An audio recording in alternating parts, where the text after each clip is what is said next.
meeting of this task force, depending on our discussion and what we find out today. But as always, I'll ask Deborah if she would call the roll.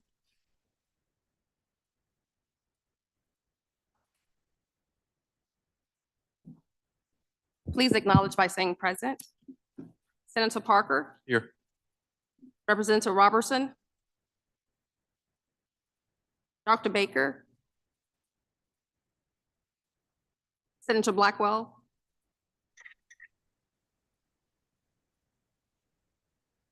Senator Boyd, Senator Bryan, Wendy Clemens, Representative Creekmore, Dr. Damon, Dr. Atney, Heather Garrett, Dr. Hogue, Dr. Johnson, Present. Sarah Jones, Dr. Medeiros, Representative McGee, Kate McMillan, Present. Heidi Nelson,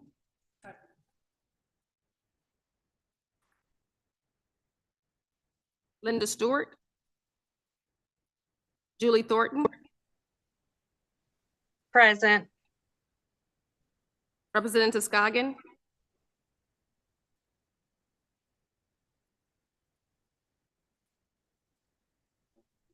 Jonathan Tritley, Here. John Robert Walker, Present. and Dr. Weir. We have a quorum. Okay, very good. In your packet, we should have the minutes from the last meeting. I'll give everyone a few minutes to just review those. As you recall, we had several good speakers during that, and then we had some moments for the people within our task force to give some takeaways. And so we'll look over that for just a moment. And first, I do want to thank my co-chair de facto. So neither of us are chair of education, but we have filled that adjunct role pretty well during this process. So thank you, Representative Creekmore, for all of your hard work. So are there any questions on the minutes? If not, is there a motion to adopt the minutes? A motion, is there a second? A motion and a second, all in favor, say aye. Aye. Okay, the minutes will be adopted.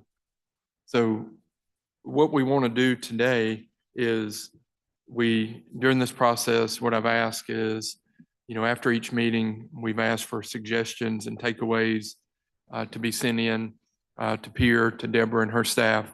And what she has been doing during that time is she's been taking those in and really compiling kind of a list and combining things that are duplications of suggestions. And what we're going to do today is we're going to go through kind of that list and try to discuss as we go, what that recommendation meant, what people think about it, and whether or not we want to suggest that an action be taken on this.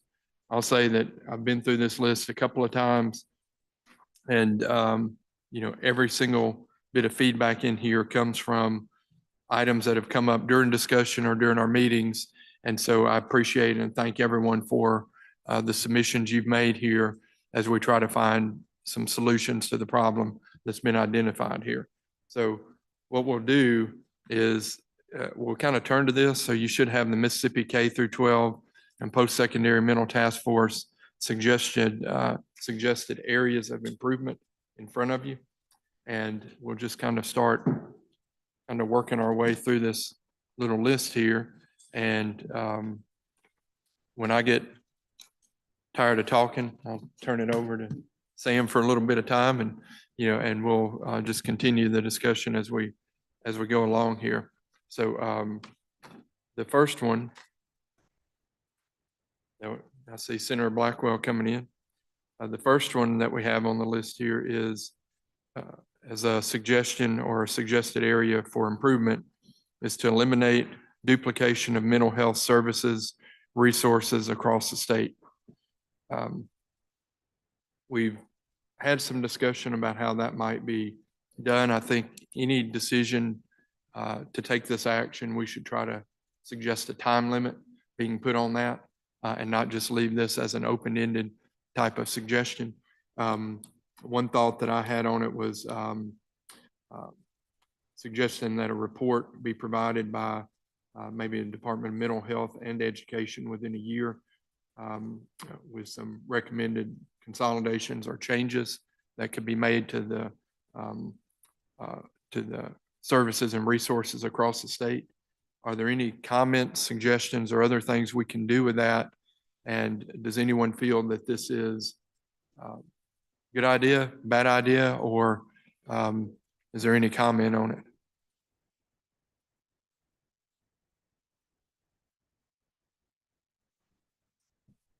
Okay, great. You should have them on the screen as well, too. Yes. One thing that struck me as I was going through here is a lot of these kind of grouped together. And it seems like if we look at some of the things that are about bringing the systems together, that might help take care of that. So it would be a pathway to reach that. And we've got a working template of possible recommendations that do some combining and recognize the overlap in here. So as we move along, for example, when we get to items related to the School Safety Act, you'll see that pop up through different recommendations. And of course, one of the recommendations will be in here that we amend or that we make some enhancements or changes to that. So, but I did want to, in just doing it this way, instead of just changing this and just kind of coming up with just set recommendations and just us talking about those, I wanted to go through the suggestions that came out of the committee, because the way it's referenced in one suggestion could be something that I have a complete misunderstanding of what the author of that or whoever submitted it might have had in mind. But I do think that'll be a tone that we see or something that we see happen as we go through this. But I think this one's a pretty easy one. Is there anyone who disagrees that this should be a suggestion that we make?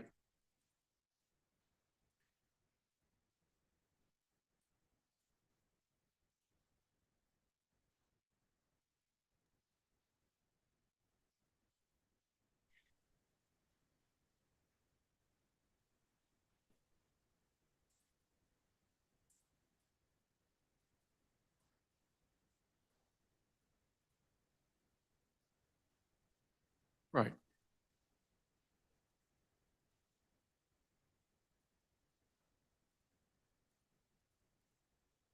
Right.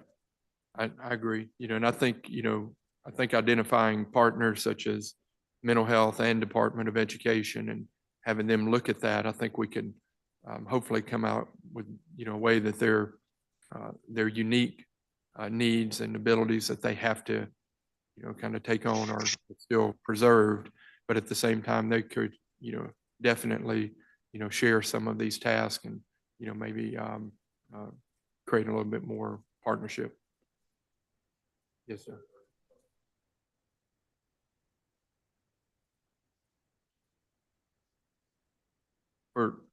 Well, again, as we go through these are not my recommendations. These are coming from the committee as a whole.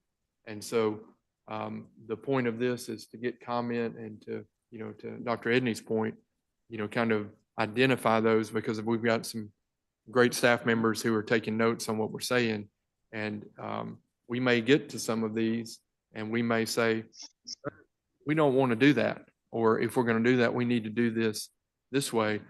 So there's nothing in any of these that is a recommendation that is set right now. It's a suggestion.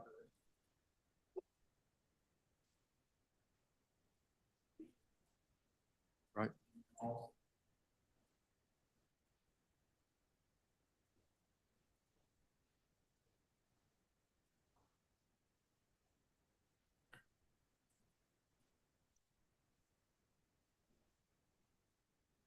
Right. Okay. So we'll just make a little note to emphasize redundancies and eliminate the duplication. Yeah. Senator Boyd. I kind of want to echo though, really what we're talking about here, the competition. And I think maybe that a change of wording might be really good on that is because we're talking about really, I think when we were talking about this, if I listened correctly, and I may not have, so, and we all hear things differently, but what I think we were talking about is sometimes there is duplicity of state funds on the statewide level. What that leads to oftentimes is everybody being responsible and nobody being responsible. And so I think that's really what that was aimed at, if I remember correctly, in the competition. Y'all help me out here, but that was kind of my understanding of it. So I think we're trying to say basically that there is a lead on this. And then when there is competition, then we decrease that competition so that we make sure that we're holding somebody accountable and responsible for doing that job and not everybody. Right. So, So identifying a lead and prioritizing this for incidences where there's funding and there's particularly funding that could be shared and you can make more money, make more effective use of the money yes. instead of having the same thing being done to Yes. separate locations.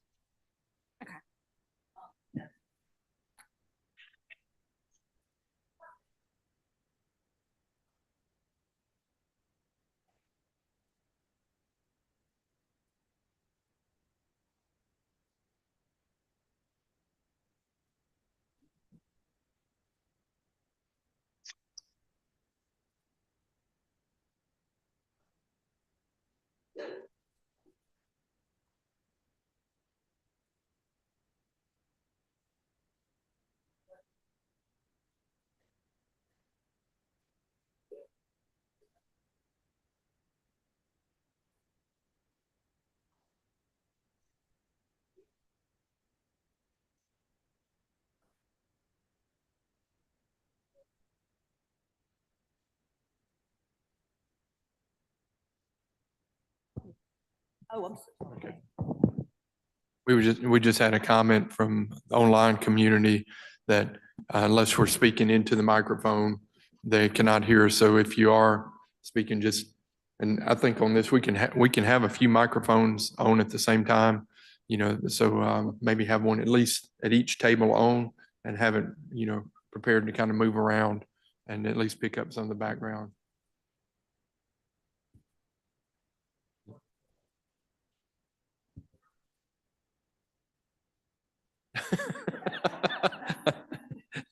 I am such a good listener. There are federal grants that are agency specific. Like I don't have access to SAMHSA grants. Department of Mental Health does. I have access to CDC mental health grants. So we're going after grants that we have access to that other agencies don't and vice versa. But what we do, at least with mental health, is I work with Director Bailey to make sure this makes sense and that we're able to pull the puzzle together. I think we, as state agency heads, can do a better job of being more transparent and not just being siloed about grabbing federal money, but doing it in a way that makes sense strategically. Right now, just to comment on that for Representative Creekmore is that, kind of going into it, I shared a little bit about, whether or not we needed to have, like a czar or like someone new over a lot of the things that we're doing. And I guess my takeaway from this has been that we have a number of different agencies that are doing a lot of good work. And I don't think we need a new quarterback overseeing everyone and taking the lead. But I do think we need, to your points, that communication at the highest level to make sure that we're recognizing, the particular duplications that, can actually be more cost effective if we recognize them, so, and again, as we come out of this working group here, this is a little different than what you do in state agencies in the sense that you usually have a meeting like this in state agencies and then next week you start doing this stuff. That's not how this works. This works as this task force is going to make recommendations. And then hopefully from these recommendations, will draft some legislation to move these important points forward. And that may or may not happen, so as we kind of look at this, what we're trying to just do is produce what we would view as ideal scene, if we could make some changes. So, Mr. Co-Chairman. Do we need to identify the grants as well while we're looking at the programs? I mean, you know what grants you have available, but we may be leaving some on the table too, so. Right. We add the grants to it, which, The big resources. To the recommendation here. okay. Okay, and again, as we have this discussion, there are people who are hard at work, recording this so that our thoughts on this kind of come through. So I appreciate the feedback on that one. So I think we have that one covered pretty well. So we will move on to number 2 on your list there, which is, again, some of these may overlap a little bit, but strengthen collaboration among existing mental health agencies, organizations, services, resources across the state.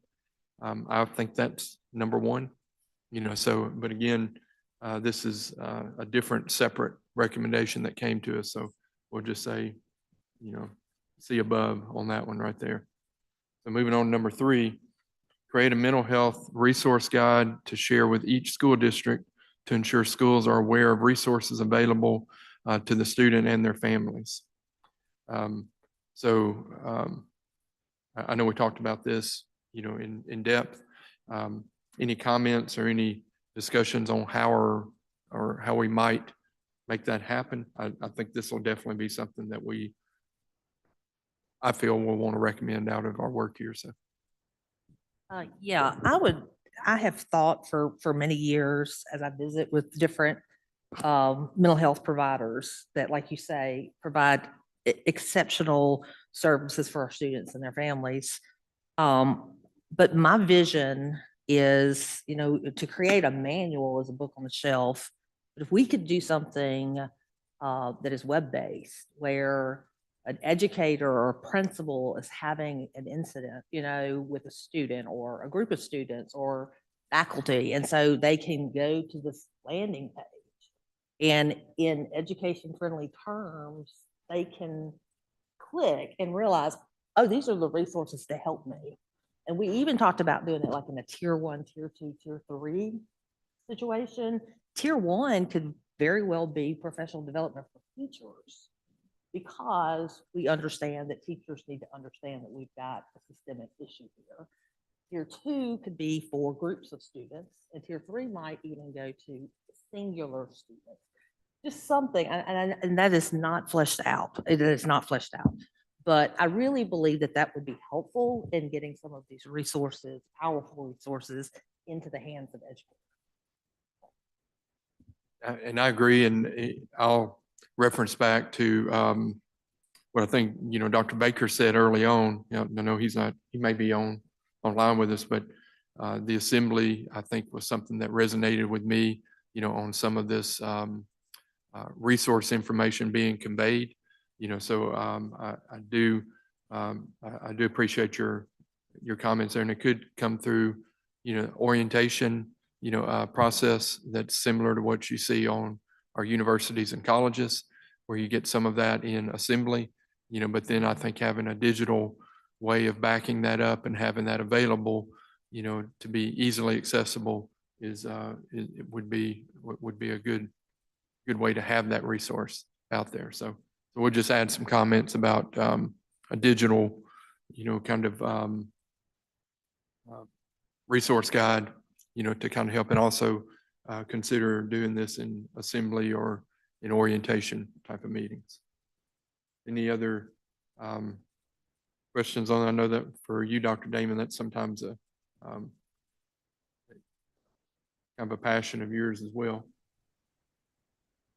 I love the approach to have and Dr. Edney could, I guess, in mental health, that primary, secondary, and tertiary intervention strategy.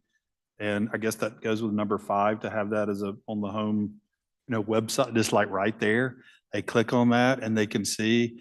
this is a resource for me as a parent or as a teacher or for a group of kids I'm concerned about or about my individual, that would be just a godsend to everybody in this state. That'd be a beautiful thing. Any other questions or comments on that one? Hey, I this is Dr. Baker. I wanted to say I am here. I had things that bookended me at UMC, so I couldn't make it there and back in time. But I did want to. So you've learned that even if you're not here, we talk about you. I did, yeah. And I feel like I got to say something now. I do. One of the things I think is really important for this, because I run into this with families all the time. I had this in clinic literally yesterday, 16-year-old who has autism, getting older. It's a more severe autism. And so the mom looked at me and was like, what do I do what do I do? Like he's getting older, he's fixing to age out of school. Where do I go next? What's next? How do I navigate that?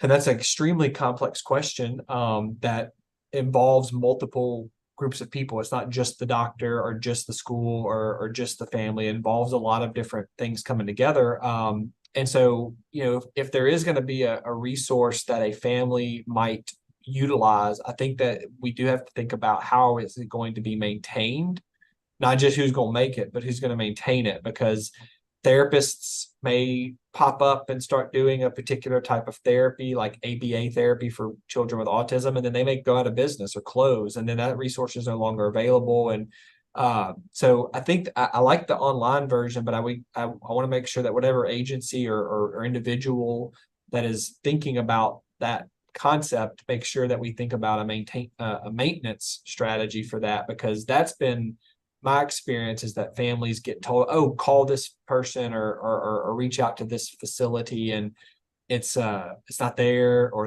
it's changed, or they don't do that anymore. And so that has led to sometimes gaps in care that we didn't know was a gap. We thought existed. We thought that was covered, but it's really not covered anymore, if that makes sense.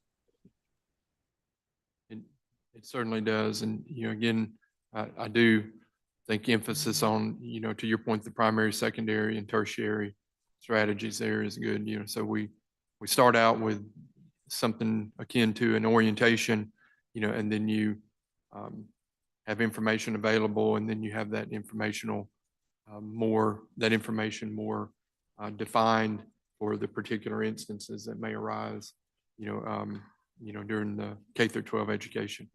So what I think would be good here is, so instead of on each one, me saying recommend yes or no, if there's one that we get to and you say, this is a no, I think if we go through a long discussion and we have some comments and changes we're making to it, we'll just move along, and we'll only say no on something if there's, the discussion leads us that direction. So I'll move along to number 4 then, which is designate personnel in each school district to coordinate mental health resources that are available in the community to inform students and their families of resources available and how to access resources. Some of that falls in line with what we just talked about in number 3, but I think the key point on this is who and how we designate the personnel to be. And so I'd love to hear comment on, anyone's feeling on how we might achieve that. I love the way this is worded in a generic kind of way. Some of the ones deeper down was a very specific recommendation about. I just think we need to remain flexible for the communities that might get a grant for X, or it might be the resource officers, and that's the person for the school. Some schools may be blessed with a counselor or somebody, but I love the idea that every school should be responsible to have a point person that owns it. Because whatever the solution is around it, somebody at that school has to own it. And I think that's a great recommendation. Any other comments? Do we need to add that this person or personnel would also be in charge of the maintenance of the information on the website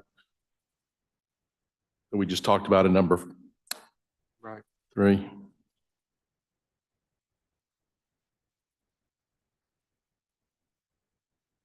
Okay. I guess just as we're considering 3 and 4, we recognize that this could be numerous different personnel in situations, but we need to have someone who is designated as the person who's going to keep it up to date. Single point of entry.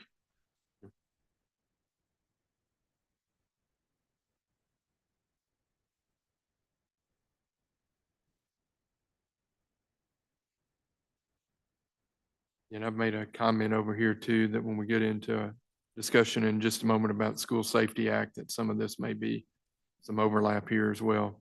So any more questions or comments on I had number a 4? question. Yes. Are we talking about on the website? I had, when we were talking about it, my vision was one website, maybe that's an expansion of what the Department of Mental Health does with their Children's Services Directory.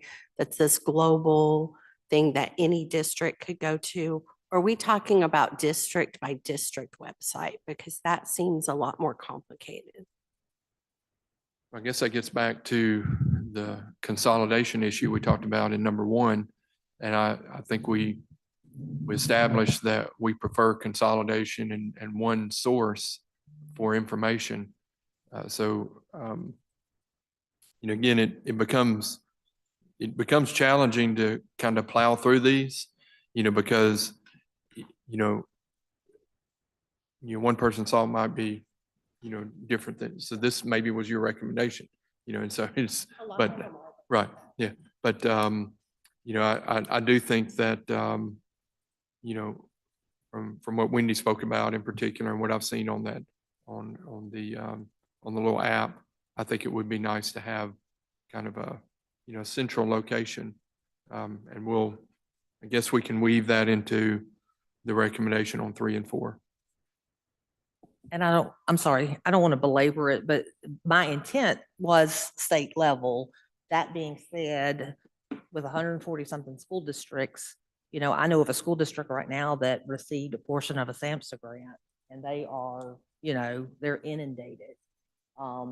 So that district might look a little different than a neighboring district or district on the coast. So I think it's twofold. I think we have to have the state level, but I think also the district level point person, they take advantage of that state level. We resource them at the state level to help us. But then there are very much, as far as services, a lot of differentiation between what SOTO has versus what, So that point person, I think, still is necessary. And they may have access to the state, but then they may have additional regional resources that don't exist anywhere else, So I think we've got to look at it at state level and then district level.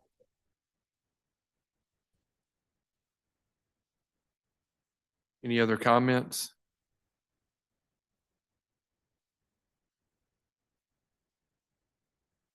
Okay, so we'll move along to number 5 here, which is require school districts to have a visible mental health resource button on the home page of their website. So, again, as these kind of coalesce together here, I think you're trying to, with this recommendation, make it easy to find would be the, which goes along with collaboration. Does anyone have technical knowledge enough to know how or if this could be implemented? Because I don't.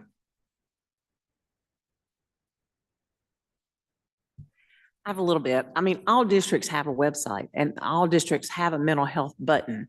It's just where it is located is the problem. Okay. I like our district, I think it was 3 or 4 clicks under quick links. Well, if I had a child that was sitting here, my personal child with a problem, I'm not going to go look under quick links for a mental health button to tell me who to contact. And that most parents are going to go through a school first.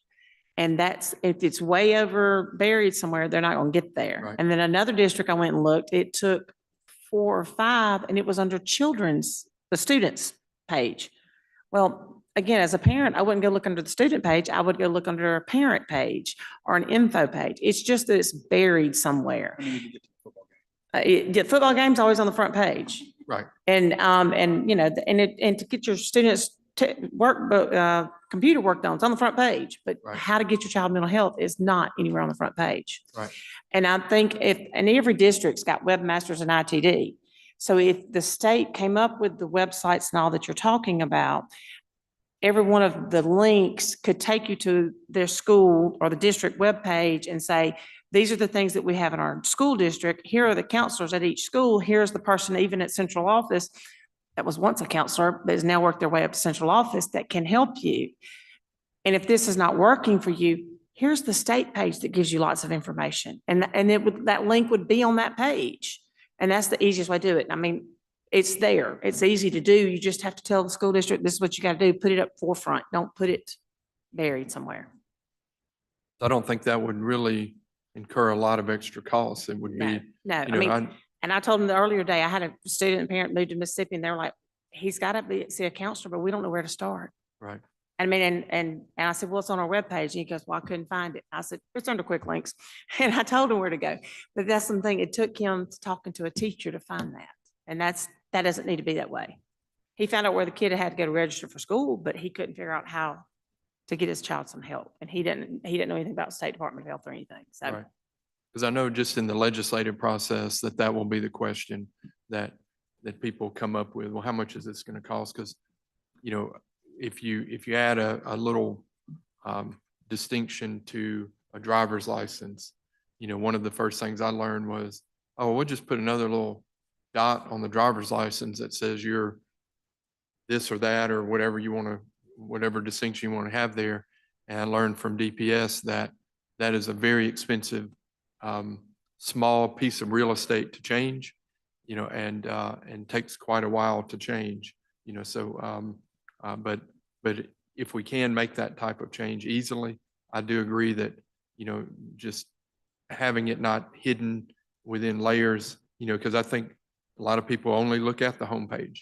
If they don't find what they need there, then they're done looking at that page and they're So moving on. even in larger districts have a district page. And when you go to that district page, you can go to the school pages. So I think it needs to be on the district page as well as the school individual pages. Okay. So I don't think it just needs to go on a district page because a student at my school's not going to go to the district homepage. They're going to go to my school page. So that's the only clarification I think. And then I didn't think about it right now. So you said that. So are there any concerns about that recommendation? I agree, and it doesn't cost money. It's just where you place the click. I know currently, like when we do in career technical education, we go out and do CMI audits. You know, they have to have certain things on the front page of their website related to equal opportunity. I mean, it's by federal law, they've got to have that. So the only thing I would guard against, I fully support that, is that that you talk about prime real estate, you know, that cover page you can only do so much with it, you know, and I don't think there's anything any more important, you know, but just as we move forward, remember everything can't go, you know what I'm saying? So if we decide, yes, this is where we need to place it, this is important, then let's identify it as important and not put lots of other, that's the only thing I'd guard against. Any other legislative comment on that? Just procedurally, would we see this as a recommendation or would we see this as a requirement? You know, words like, you know, mandate versus recommendation carry through this building in different fashions. So where would, just from the legislators, you know, where would each of you see this in the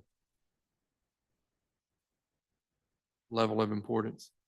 Should we consider this as a recommendation or should we consider it as something that we feel strongly enough to make it be a mandate? Mandate. 2 mandates. You got 3 votes. We got 4 votes. It's unanimous. Yeah, so mandate has it. Yeah, so it's not that your votes don't count, you know, but when and if this bill comes up again, you know, I'll probably remember that. So I look around, now there may be 49 votes against it, you know, but you've got 3, you know, at least on the Senate side, and you got You got one, maybe, maybe two if there's I don't remember if Representative Scoggins was on there or not, but, so we'll use the word mandate there. Okay, good feedback on that. Let me just make a little note there.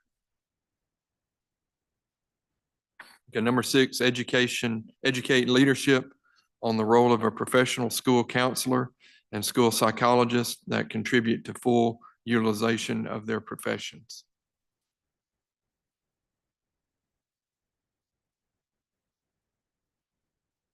I think this may be something that we could roll into our orientation or assemblies, when we're conveying information, or put it back into the kind of the our primary, secondary, tertiary types of information. Yeah, again, someone in this room probably sent this recommendation. Is there, was that the intent, or am I missing the mark on that? Anyone remembers making that recommendation? I think I did. I just think the more we can rely on what's already there and who's already there, and they're mandated to be doing a lot of these things that we're already talking about, Right. the more that can be supported on all fronts. Okay. I think we got a path to make that apply to some of the things we've mentioned above. So number 7, mandate professional school counselors for K through 12 students.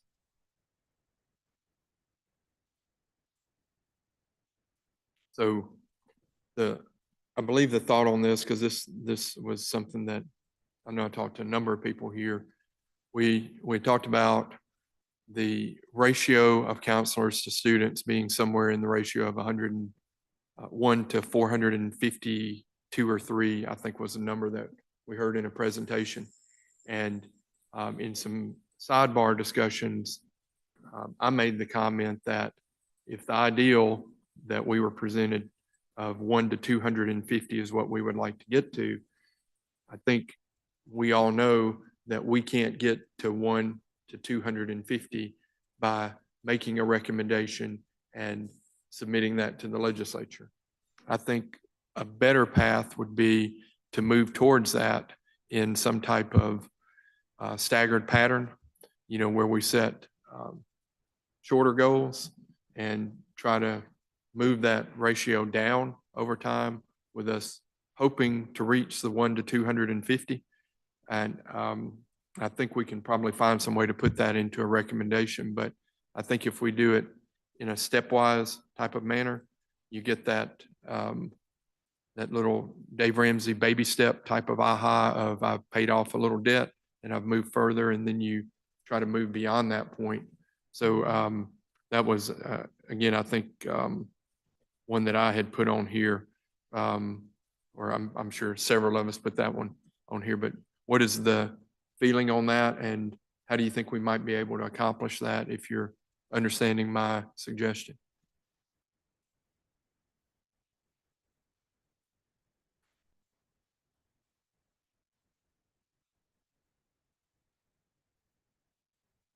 Right.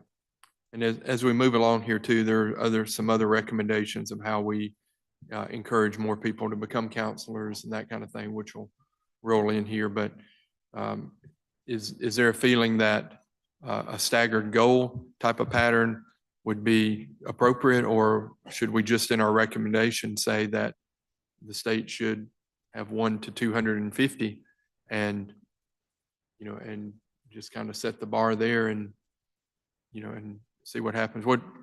What's the feedback on how we could maybe make a difference in it without setting a goal so high initially that we all know that it can't be met? I love the staggered goal idea, defining the end, begin with the end in mind is what we'd like. We'd like to be within the national, southeastern, whatever Right. that is, and reach by X date, and put something way out there and have a staggered goal.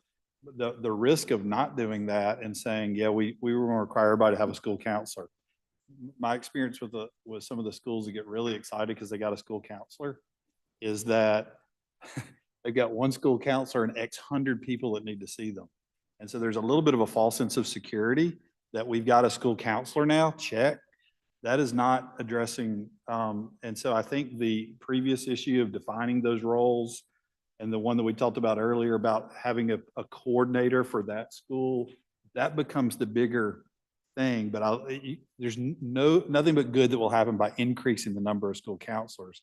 I just think we got to be careful about a false sense of security that because we have one and we put a check mark that I've watched districts hire, we've hired 2 more. And I'm like, well, how many students can they see now? And the thing that I want to always caution was schools can never become and should not become a mental health provider. They're educators. Right. They need to partner in an extraordinary way with mental health providers so that they each do what they really do well. But there's got to be a liaison between the two. Okay, so we'll include that recommendation. Number 8 is lower the student to school counselor ratio in the state, which is exactly what we just talked about in number 7. Number 9, require all students to contract with their local community mental health center. I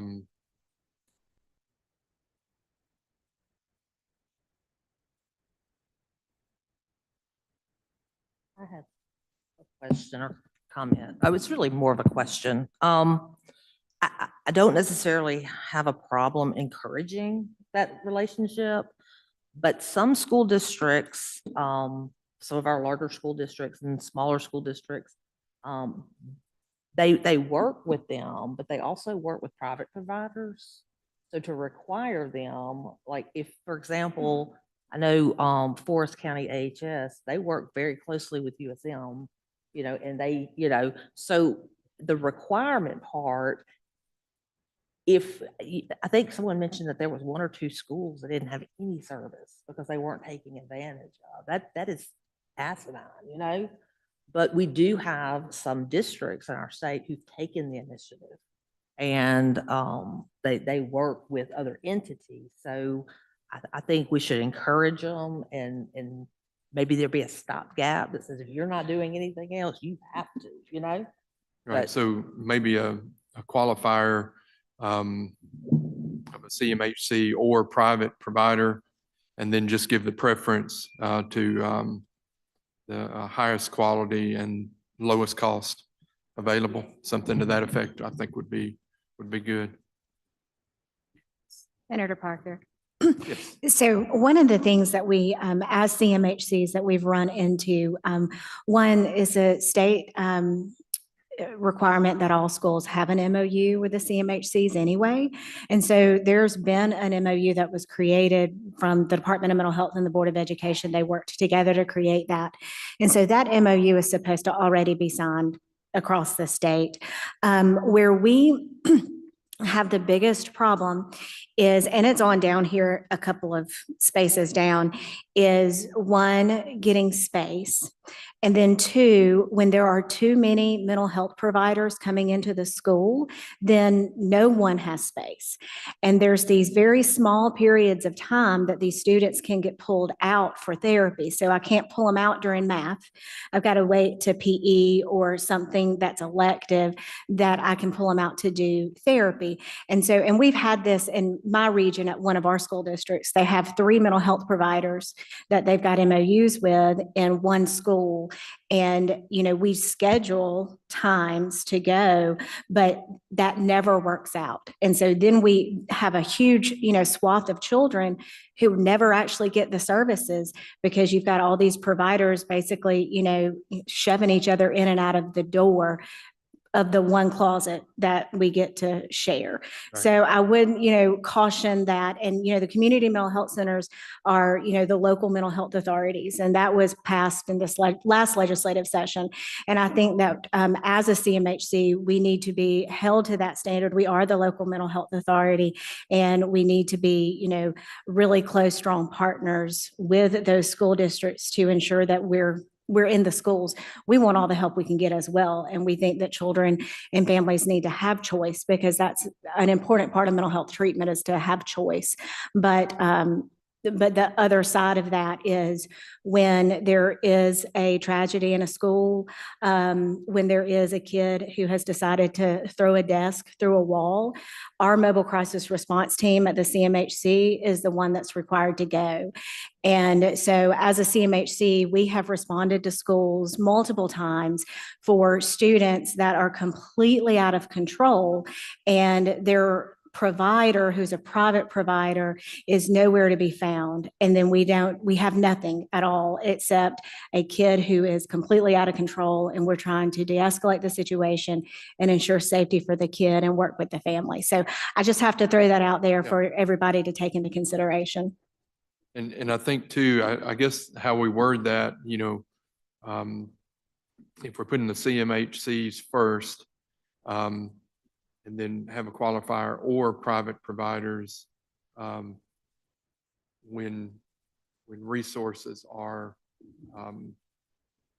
diminished, or when I do recognize your point of having the primary role in this. Right. And I mean, if a Not- private provider comes in, then, they need to be the ones responsible at 2 a.m. to go handle that kid's crisis. And that's not happening across the state.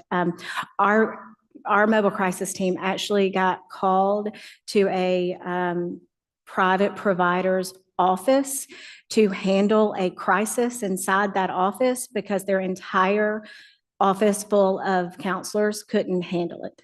Yeah. And so that's not fair, because at the end of the Right. day, the CMHCs end up getting all the children who have no insurance or parents can't pay. And there's not there's grant funding for certain programs, but just day-to-day therapy, there really is no grant funding. And so that's just really difficult to continue to keep the community mental health centers active and sustainable and out there providing the services that we want to provide. So I just caution that to really pay attention to how that happens, because it's kind of trickled down from the adult population down to the children at this Right. point. So is there any wording that you think that we could do, if we were adding the qualifier for, the private situation that would recognize your point of, Mhm. wanting to be recognized as a lead in that situation? And I know later in our points down here, we're going to get into the space issue, which Right. we'll give a little more talk to when we Yeah. get down there. That'll be a challenge. But how would you phrase it, in a way where we're recognizing that sometimes, that private provider might be the appropriate choice in the Right. situation. I but we're think not- that. But we're not putting the priority of the two to be equal. We're putting Right. them to be partners instead of adversaries in the. Exactly. I mean, maybe if you word it that the CMHC is the lead in the local mental health authority, and they will work with the schools to ensure that, the children are receiving services from them, or help, connect them with private providers. I'll have to think on how I would word that to make it make sense. So is there, I'll get to your question in a moment, but is there any concern about the CMHCs being the lead in this situation, or us using that word? I'd like to hear feedback on that. No, I don't think so. And I also think, I wrote down, you mentioned quality and cost. I think that needs to remain in there Okay. because we have limited resources. We want to use those resources. And if you have services, that are quality, then if that's in there, then as well as it being the lead, then hopefully districts will only go to private providers when there are unique situations where, it just being required, that requirement word, I think if you make them the lead, you can insinuate that in some way without a requirement, Okay. I think the whole issue of the MOUs needs to be revisited, and that may be a bigger recommendation than what we're talking about right now. We talk a lot about school choice in the state, and I know there's different opinions on that, but then we tend to be very limiting in mental health for the choices that people have and families have. And it's important that there be choice too. Now, if the CMHCs were designated as a lead and part of that was to help coordinate, getting people being able to get services from wherever they want, or a district being able to get that. But I think we need to look at things like that MOU. I don't even know if what's in there is currently evidence-based. There could be a lot more flexibility in the services that are offered. I don't know if there needs to be as many pull-out services and children being taken out of anything as there is right now. There's just a lot of things to look at. So I have a lot of concerns about requiring an MOU. I have a lot of concerns about it being one standard MOU. I think districts should be able to look at, like John was saying, this is what we can cover. This is what our district needs, and perhaps even putting out an RFP and different groups being able to respond. And if one group is coming in to provide the primary services, one thing we see is that when that family, once they're seeing someone else, and they want their person to be able to come attend a meeting at the school, that person isn't allowed to go in. So there's a lot. And I would also say, if things are getting to the point where a child is throwing a desk against the wall and the crisis team is called, I think we need to go back and look and say, was there a partnership from the very beginning where mental health and the school were collaborating at level tier 1, tier 2, tier 3, so that never happened? And do both groups understand each other? I just think there's a lot that needs to be looked at here, especially with the MOUs and revisiting those. Mr. Chairman, I'm wondering if the requirement language could be around schools being required to have a comprehensive mental health plan that includes at minimum what statutory is required, and then, but fleshed out that they will empower families to have choices within range. And that also includes, you mentioned, we'll get to space, that plan includes adequate space. If they want to have 5 providers come to school, great. Have space for 5 providers because that's your plan. And kind of put, as opposed to you have to contract with this, that always feels, I don't know about that, but I do love the onus putting on them. You have to have a comprehensive mental health plan, and that needs to be submitted. It includes everything minimum you have to do by statute, and then tell us how you're going to flesh that out. Something about that. Everyone agree that might be a Yeah, I flexible love that alternative to suggestion, this. but I just have to say one more time, the crisis stuff is serious, and there's a lot of crises that that are happening in our state that I don't think no one ever even knows about.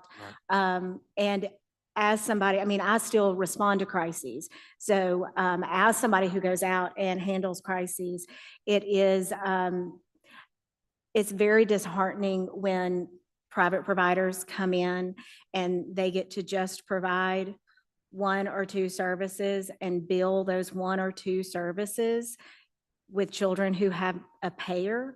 And we're the ones that, are looked at to provide every other service for that child with 0 payment, 0 reimbursement.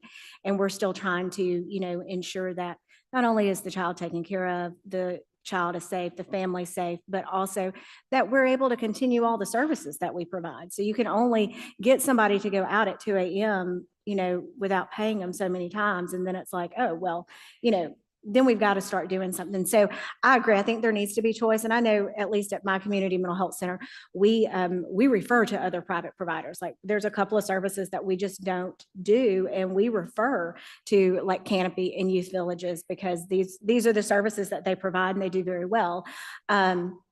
But often, like I said, it gets into that kind of what we were talking about at the very beginning when Dr. Edney said it's this competition. We're competing over the same children and the same therapist, and that starts to splinter the system completely. I think we've had some good dialogue on this, and I'm hopeful that council that's been listening can make some adjustments to how we initially phrased it, with the word or private, providers, and but reflect some of the comments from Dr. Damon on this. I think we can get a middle ground right there. Or is there a desire of the committee to table this recommendation and leave this out of the report? Anyone wish to leave this out of the report? Okay, so we'll make that little qualifier to it and try to, take all of this comment into heart in how we pull this together. Okay, moving on to number 10 here. Address shortage of mental health professionals in the state by offering scholarships, loan repayment plans, and other incentives. I'm gonna let Representative Creekmore speak about this because I think this is kind of right up his alley. Well, thank you. And I authored a bill last year that would do this. And so I strongly recommend we keep it on there, and I've already got the bill in place to do it again. So it was a loan repayment plan, very similar to the nurses. Pretty straightforward. I know we re-upped the William Winter Scholarship Program this year, and it could, yours might be in addition to that particular program. It Yours is. may be a standalone program, but I think that's a Senator Walker. good way to try to address some of the shortage. Maybe with y'all's recommendation, we can get this one pushed through. Senator Creekmore, this is Dr. Baker. Does that bill from last year, or if you wanted to re-push it through, does it offer anything for child and adolescent psychiatrists? Because I know that as the fellowship director at UMC, which we're the only fellowship in Mississippi that produces child and adolescent psychiatrists currently, I think having any sort of incentive that would get more physicians here as well, that had something tied to it, like they maybe get a stipend or have something of their medical student debt reduced, or maybe the salary, instead of getting paid what would normally get paid at the fellowship level, maybe extra money on top of that, something that would help lure physicians here, I think could also be helpful, because I know we have a very low amount of psychiatrists as well. And so we do get people with really severe illness, or like we were just talking about, where it's crisis situation, and maybe they really need it. This isn't just an environmental issue. This child's really suffering from something and needs to see a psychiatrist, and they may not have one. And so they're just missing that part of the equation altogether. I was just wondering if the mental health professionals included psychiatrists and physicians. It did not. It was for master level education only, but we can add psychiatrists to that. I would say, to your point, Dr. Baker, adding that would be great. I think last year or the year before, we added psychiatry to the Rural Physician Scholarship program, to kind of help deal with that. So with that in mind, my thought on it would be that the first priority would go to those without scholarship first, and then move along, as a secondary scholarship to someone else if funds were available. But if the intent is to get a new provider into the mix, I think, to Representative Creekmore's point, given the at least initial priority to someone outside the scholarship realm first might be a good way to create distinction there. Yeah, I agree. Yeah. You agree, Dr. Baker? And then I'll recognize Senator Boyd. Yeah, no, I do. I think that would be super helpful. In this recommendation, if you look at this and you look at 13, I'm gonna reiterate something I think that was mentioned, and that was also mentioned in our Women, Children's, and Family hearings 2 years ago.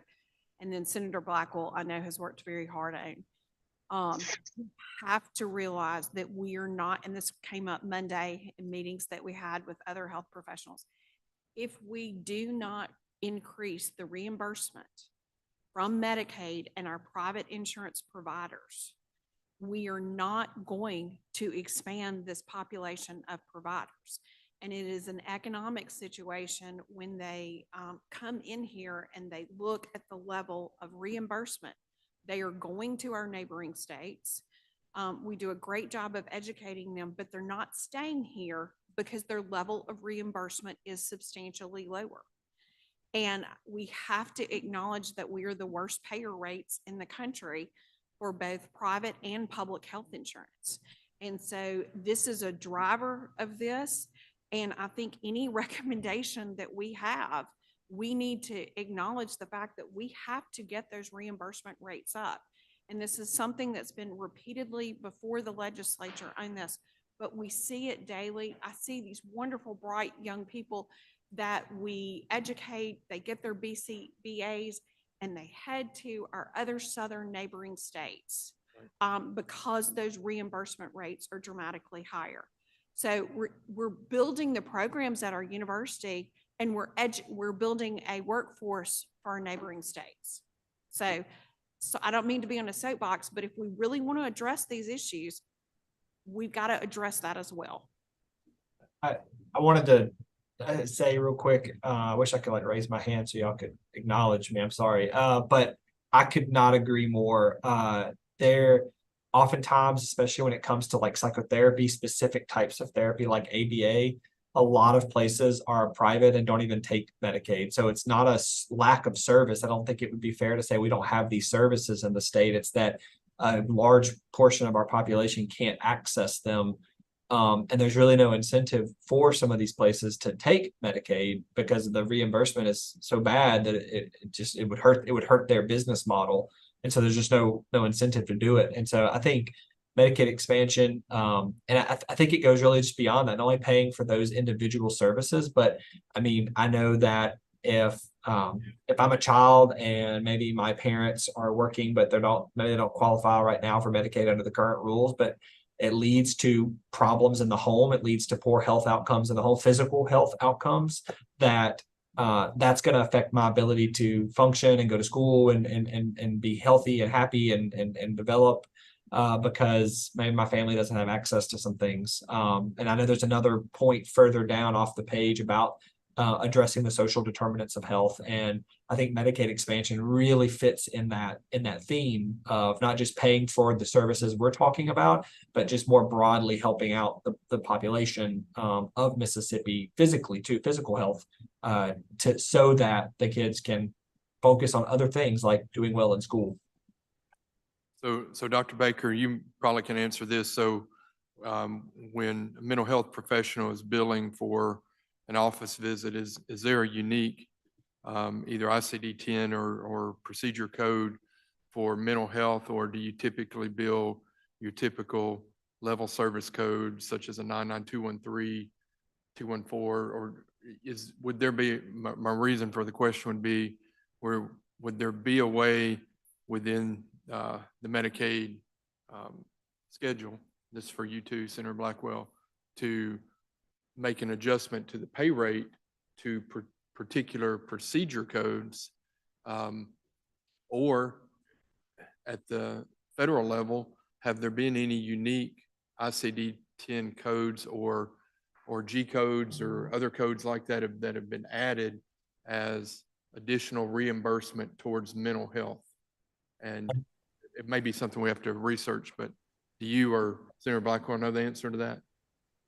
I do know for psychiatry, the especially like a medication management style appointment, we utilize the E&M codes, so 99213, 99214, and 99215 for our outpatient codes, and a similar set of codes for inpatient services.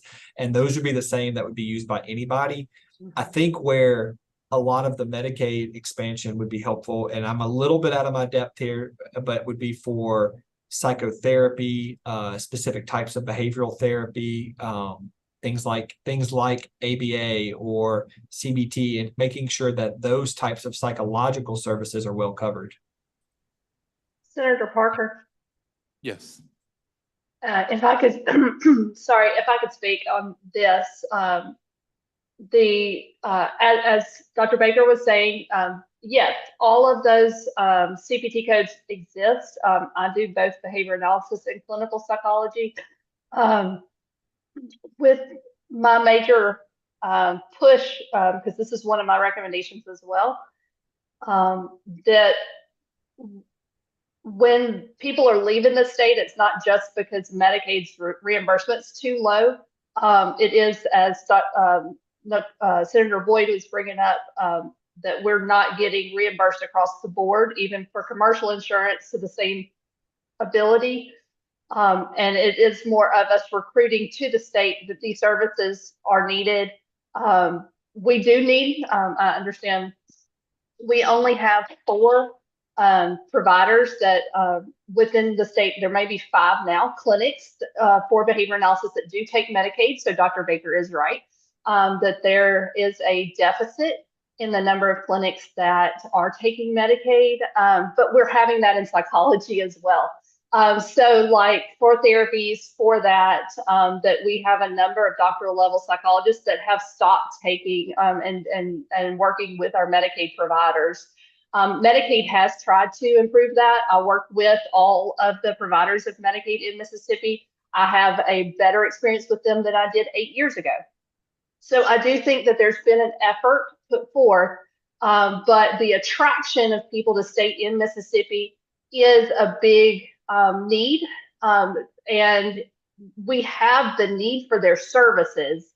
It's keeping our professionals in here. So that one of my recommendations related to consideration of any loan forgiveness, or that I had sent out to Dr. Monroe. The Tennessee has a loan forgiveness program for all of mental health. So I would make sure that school psychologists, as well as other psychologists that are providing some school-based services, are included on that, especially if psychiatry is in there. Because we're needing that whole group. We only have 511 licensed psychologists in Mississippi. The majority of them do not provide services for children.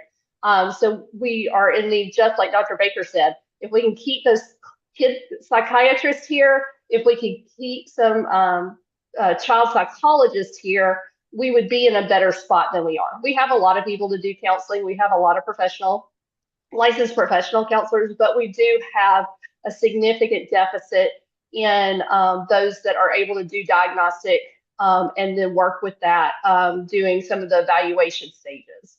So we need to, my recommendation for sure is for you guys to continue to consider these options. Senator Blackwell. Thank you, Mr. Chairman. As it relates to certain reimbursement for Medicaid, we have in the past submitted waiver requests for certain CPT codes. So if there are some codes that Medicaid's not appropriately funding, if you can get those to me, then we'll include them in the tech bill. And see, that was my point to Dr. Baker, is that when you talk about uniform billing of the CPT codes that are most common, you can't waive that, because then you're affecting every profession out there. I bill 213s and 214s are the most common billing codes that I use, each day. And so it would impact my practice as it would, every profession. So I know there's been a move by at least the federal level to try to identify areas that need a little more compensation with special codes. And I'm just not aware of those in the mental health realm. If there was, say a G12345 code that can be added to a 213, that then is a unique code for mental health, and that may already exist out there. That might be, to your point, Senator Blackwell, a code that you could say, hey, we're gonna increase that code, and then every single 213 that's billed with that accompanying code might get, X amount more, but that might be, the recommendation might be that we look for targeted ways to increase reimbursement for mental health services throughout the state, and leave that to you and your counterpart on the House side to find that code. And I do like, and what I'm hearing from that discussion is that loan forgiveness can be one of those key things. And maybe that's another thing we need to look into. Tuition assistance or loan forgiveness after certain amounts of time could be another avenue to keep providers. Right. And certainly my comments are relative just to Medicaid. Statewide, I think we're going to have to talk to Commissioner Cheney and get his support with that. Okay. And then, Mr. Chairman, Yes. Two Dr. things. Well, actually, three things, because Chairman Blackwell, is bringing up an important point of the opportunities through 1115 waivers that we've already been taking some advantage of, but I don't think we've scratched the surface with mental health and I'm talking about traditional Medicaid, not Medicaid expansion even, which absolutely we need. But with traditional Medicaid, we're not taking full advantage. I know we've looked at upper payment limit payments for physicians and certain specialties. I think we need to look hard at that for mental health. There are a lot of mental health waivers that we're not taking advantage of. There are a lot of school health waivers that we're not taking advantage of that we could draw down right now. And I think we do need to look at that. In terms of specific codes, I think we probably could get a waiver to do that if it doesn't already exist. But don't forget the Z codes that exist for social determinants of health, which would apply in a lot of these cases, that you can tack a Z code on to an E&M code and boost the payment when you're dealing with the patient with social determinants of health, if you're addressing them and mitigating them. The issue is making sure that there's proper payment for those codes that we desperately need in Mississippi that could be applied to mental health. And then, Ms. Chairman, don't forget the power of tax credits. And because loan forgiveness is wonderful, fully supported, but loan forgiveness does not really help maldistribution that we see across the board. I mean, everybody wants to practice in Madison County, but not too many folks want to go to Tallahatchie County. Right. So using tax credits as an incentive even goes further than loan forgiveness. Right. And that was my point, is I figured there was already unique, you're saying it's Z codes now, that there are already codes out there that could then be, looked at by Medicaid or private insurers, as being ones that could be recognized if they're not being recognized or reimbursed at a higher rate without expanding Medicaid. If we're not able to move that forward, we could, right, as a separate thing, and if that didn't pass, then you have that as a second option there. So we'll add that as an additional recommendation, because I think we've left Senator Creekmore's, I moved you up, so yeah, you'll be Senator Creekmore for the rest of the day now. I've called you that once. So we've moved a little bit away from your recommendation here. And Deborah, if you and your staff can add that as a recommendation, I think that'd be. Senator Parker, I wanted to echo that my comments were related to just what you have existing right now, because we are not covering the population that exists right now. So I wasn't even talking about expansion. I'm even just talking about the population that we're serving right now. So that really was what my statement was in reference to. Yeah, I think we were all trying to get at the same point, but through some different directions. Yes. Wendy and I are kind of bubbling some considerations as number 10 is discussed, and wanted to make a note about oftentimes loan repayment plans. You are required to be licensed before having access to that. And we wanted to give some consideration to the idea of postgraduate funding or supplements to support persons in order to gain their licensure. That is a very expensive process, and there are lots of reasons that might hinder new professionals from pursuing it. And it is a way to assure the quality of care by having someone to be supervised under licensure. We've heard some ideas, Wendy and I talking back and forward. I'm speaking on behalf of both of us about tax credits. Perhaps that is an area where a person who is investing in their licensure may receive some type of credit, or they may receive some type of postgraduate scholarship where that they have to make a commitment to the state of Mississippi in service for any funding that they receive, or otherwise control such distribution of funds, because it is paid to private licensed practitioners like myself, where that those practitioners who qualify under the state-funded program must register and qualify with the state of Mississippi in order to receive that type of state funding from scholarships or postgraduate programs and supplements so as to control the quality of not only the future services, but of the supervisors who are working with our developing and emerging clinicians. Yeah, I'm not sure if SREB would, if that would be in their purview, but certainly with SREB, they do the same type of, the Southern Regional Education Board does, in certain professions, require as a condition of receiving reimbursement from the state for some of your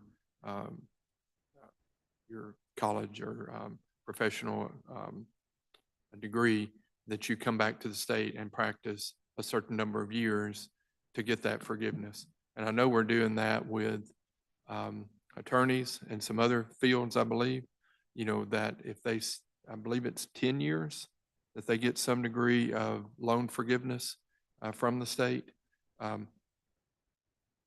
From the federal, okay, that's a federal program, but, you know, that is a good idea, you know, and any and all of these ideas where we can find ways to encourage the needed providers to not only go to school in our state, but to come back and stay in our state are great ideas. So I think we can weave those into Yep. the And I think discussion.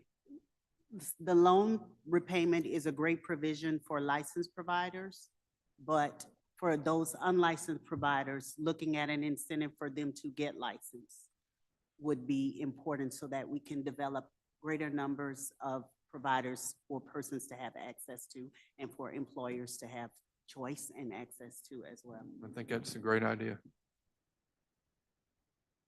Okay, so any other comments on number 10? The good news is Representative Creekmore is going to take all of that information. He's going to roll it into one little bill, you know, that's going to do that for, it's going to fix the problem with Medicaid, the incentives and everything. I look forward to seeing that. Just, you know, keep. We'll get it through the House. We'll see what y'all do with it. Well, just get it drafted first. I think that's going to be the hardest part of it, you know, so. But moving on to number 11 here, reintroduce House Bill 1106, which in part requires salary supplement for school psychologists in public schools. I think we've discussed that through our prior one here. We'll move along to number 12. Okay, number 12, designate adequate space in schools for counselors, therapists to confidentially provide mental health services to K through 12 students. So again, we've already, you know, certainly touched on this. I know that we can't mandate every school to build another room. You know, we could encourage them to separate space other than a janitor's closet, you know, and have that be used. But, you know, just, I guess this would be a great question for the committee, you know, where and how could we find space in the most economic method, and how could we recommend that be used or shared in a school system? I'm looking directly at the expert. We're happy with closets even. So some of our schools, we don't even get a closet. We've walked in and they've said, here's a conference room. And as we're trying to provide therapy, there's people walking in and out to make copies. And so you just can't do that. So I think that, you know, just looking at, you know, at each floor plan and seeing how every single space is actually being used. And is there any, you know, is there like a smaller classroom that you could put a wall up with a door, you know, or something? Because you don't need a ton of space to provide counseling to one kid. You just need, you know, just a little area that nobody else can hear you. So I think the key word then there would be the confidentiality, Yes. you know, part of it, where you don't have people coming and going. You know, because in that kind of situation, someone could be just about to tell you the most important part of your entire session with them, and the copy could end that, Absolutely. you know, so maybe we could include something, you know, currently existing structure, but provide confidentiality without access by others during the, I think we could probably make that recommendation. Any other comments on that? You know, and then we could, you know, also make a recommendation that as schools are looking at expansions, or as they're looking at, you know, new floor plans, you know, that, you know, every effort should be made to designate or create a confidential space for counseling. Yeah, that was what I was gonna say, because we can, I'm gonna tell you, as an elementary school principal, I was not hoarding space, I promise. It's just not there, you know? And I did, in fact, put in the janitor's closet. I admit I had to do that. But the copier was in my office. I mean, so that's where the school, that's the way the school was designed. However, as we move forward, you know, we can make, you know, those planners, when they're building a school, they're not thinking in terms of that. And so that needs to be in the forefront, you know, so that they are making accommodations for services that students need. So, Or if we do, you know, at some point in the future, have another kind of building fund or something like that that we're looking at for education, we could prioritize, you know, plans that include designations for that type of space, you know, as far as their access to funding, you know, and what I think you'll see happen on that is every single plan will then have that in there, you know, whereas without that qualifier there, we may see none, you know, so I think that'd be a good way to maybe add to that. Any other comments? I think you make this part of the comprehensive plan at the original that we talked about, where the plan designates the space that require the school systems to go ahead and think about that at the very beginning. Very good. You're moving back to like number one and number. I know, I'm sorry. Well, I mean, that's great. That's why we go through this one by one. Yes. And I'm kind of going backwards too. I agree. There should always be a confidential place. I like what John said about, you know, a district being responsible for having a plan that includes all that. I also, and this is going back to the previous recommendation, I do think you all, and I'm not being critical, I know you guys do great work and you are out there dealing with very challenging situations. I think those mental health providers could be used in a wider array of services. And one thing, looking at Medicaid, are there billing codes that could be used for those things, like doing more consultation to the schools, helping a teacher in the classroom? And at Families as Allies, we would be very glad if that resulted eventually in fewer children being pulled out of their classrooms. But that's just something going back to things that Medicaid might be able to cover too. I completely agree with you. And just so I mean, we're talking about Medicaid. I'm just going to jump right on in.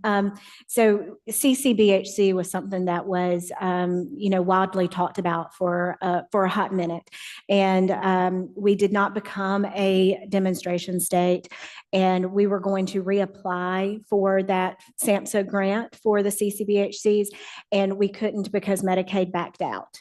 And with CCBHC, that does give a reimbursement for just that, where you can, you know, you can bill Medicaid for having a therapist go into the room and work side by side with the teacher to, you know, one, help the teacher understand how this child is trying to communicate, and two, try to help this child understand what's the best way to communicate and how all those needs are met versus pulling that kid in and out.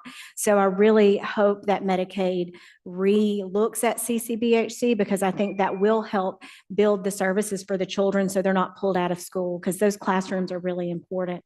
And since I've got the microphone on, I have to say this.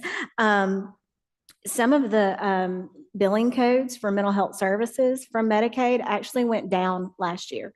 So not only are we, you know, fighting to try and be able to bill, some of those codes are even going down. So I just have to throw that out there. We really need something to help, you know, pay our staff. I mean, just at least break even. If we could break even, we'd be happy. I'll say that, every single CPT code across the board went down last year.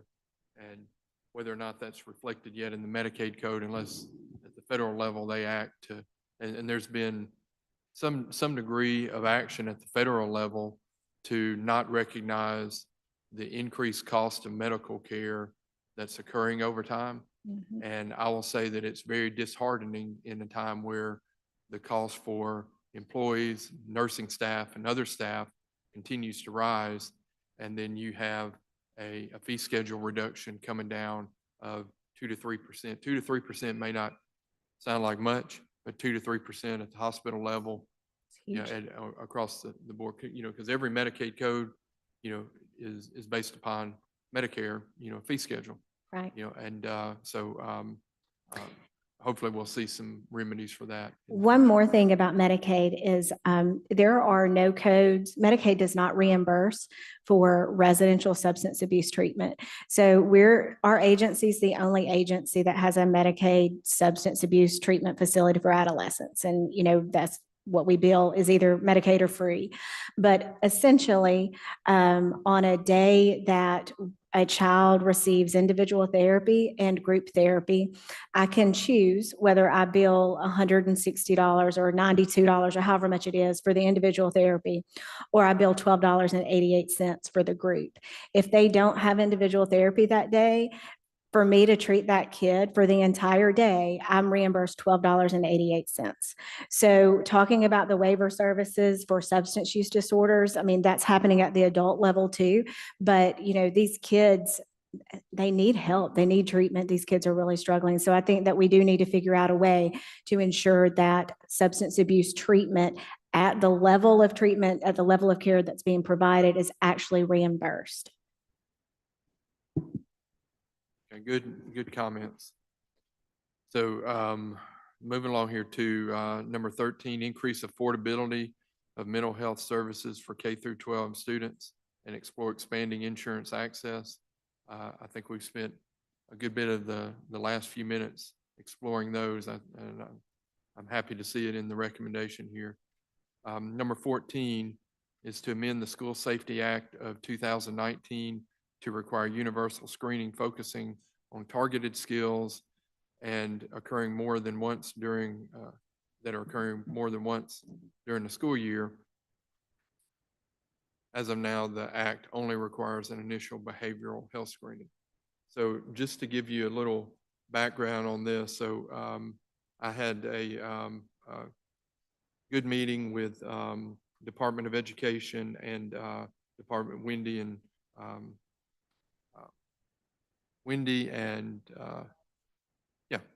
So we had a good meeting, and we went through School Safety Act, and we came up with some recommendations to that are basically based upon the dialogue that we've had throughout our talk here. They're not a huge number of them, but I do have a list here. So I don't know, I may, if you don't mind, Leah, would you mind just maybe in just a moment, just highlighting a few key points from this recommendation that we had from that meeting, so that instead of me going through this whole thing, I can come back to this in a few minutes and just maybe hit a few of those kind of key points, if you don't mind, because I know she was in on the meeting and can do that a lot quicker than me just reading everything there that includes code sections and other things that will just be more challenged. So we'll come back to number 14. Number 15 is require the 988 suicide and crisis hotline number to be printed on student IDs in middle and high schools. So this comes back to my question on real estate before. I don't know the answer to that. I don't know what costs there might be. I don't know, do all schools have student IDs? Is that something now? I know my 8th grader has not always had one, but has one this year. So it could be a school by school decision. And if we do not have student IDs, then you have a mandate that the schools start preparing that and then include that, which then has some cost associated with it. So this is one that I wanted to definitely get some feedback on, to find out the best course here. So. I just wanted to, I love this for several different layers. But in particular, when you lay this against the home button thing on the website, and you lay it against the space piece, and you lay it against the orientation and all the primary pieces you mentioned, because you started off saying, you know, we got all these loose beads, we got to find the superordinate categories to hang everything. But I think school culture, like how we're building a culture of health and mental health within schools, this is just such a beautiful kind of, 988 and suicide is part of what we're talking about all the time, including it's on your tags, on the thing. But I think the broader thing, as opposed to schools thinking about a checkoff, yeah, we did the tag, it's more about how does the schools, and maybe it's part of that comprehensive mental health plan, how are you building your culture so that students, feel safe to say, I need help and that sort of thing. Anyhow, I love that. And I just think that's part of a broader play. So do we know from education, what, I think what's prompting a lot of the ID now is, I think, at least when I was in school, at least lunch, we had cash that we used for lunch. And you would go, and some of you younger people may not understand this, but you'd give people $1 and they'd give you a lunch tray. Well, that doesn't happen as often now. Usually you have, an account that the child has. And I know it at my son's school, one of the reasons they went with ID was that evidently, some kids buy lunches for other kids, just by knowing the ID number for that child, and they just enter it, and a parent looks up and says, you've been eating a lot of lunch this month. Well, no, I've just been paying for lunch for, my friends, which I don't have a problem with, except that when that happens, it could probably become a problem for the parents. But so I say all that to say that there may be a move to have the student ID be more than just an ID, to have it be, an identifying mark for a transaction other than a credit card within the school. So we may want to look at a recommendation that schools that move towards an ID that includes the 988 suicide and crisis hotline on the ID, so that we initially catch any of the schools that have that card already, and then we make the recommendation that they move towards an identification at some point, but we don't necessarily mandate it on day one. Questions or comments? That's what I was gonna say, is if you just say, if you have student IDs, then it should be on the back of it. I know at our school, we print the student ID, so the software is in there. All you gotta do is change what you're printing. Right. So that's already there for them. And I think if it's something that starts in middle school and they see the 988 or whatever we're using at the time, you see it all the way through. Because if most of your kids here in Mississippi are going to end up going to public colleges or universities in Mississippi, they've seen it since middle school all the way through. So your school, do they wear their ID? Yes, they have to. So that's the way they Yes. do it at our school. Yeah, And I they think have. there's And some I know other 6 good, through 12. I don't know about the elementary, but I know there's 6 some through other 12 good does. reasons, I think, Correct. for having that there. And then if they're wearing it every day they put it on, they see that, and eventually somebody's gonna say, what is 988? Even if they didn't hear it in the orientation and other things we're doing here, I think that'd be good. So we'll definitely have a recommendation to that effect. Can I ask So, for some clarification on that? yes. Okay, what ages are you saying that for? All students? So we're saying for students who are given an ID. Okay, and what age do they start being given an ID?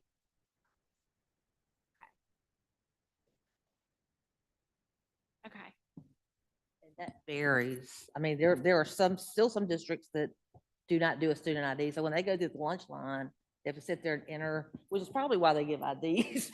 Yeah, they Waiting know for their a number. kid to enter an I- innocence Yeah. number for lunch. Yeah. is- They know Senator their- Parker, I would recommend for this committee that we make sure that it's 6 and above, because if there's a school district out there that has it for a lower grade, I think there are many parents that might possibly object to that information for those lower grades. And at a lower grade level, I think that's up to a parent. I don't think we should be mandating that as the state. Okay. So like, just make sure that we're saying like 6 and above, middle Yeah, school and above. That would be something, if there is legislation moving through, Yeah. that I anticipate there'd probably be Yeah. a good bit of And y'all can comment see and why, discussion on. you know, somebody might So- object to a second grader having that in the back of an ID. Right.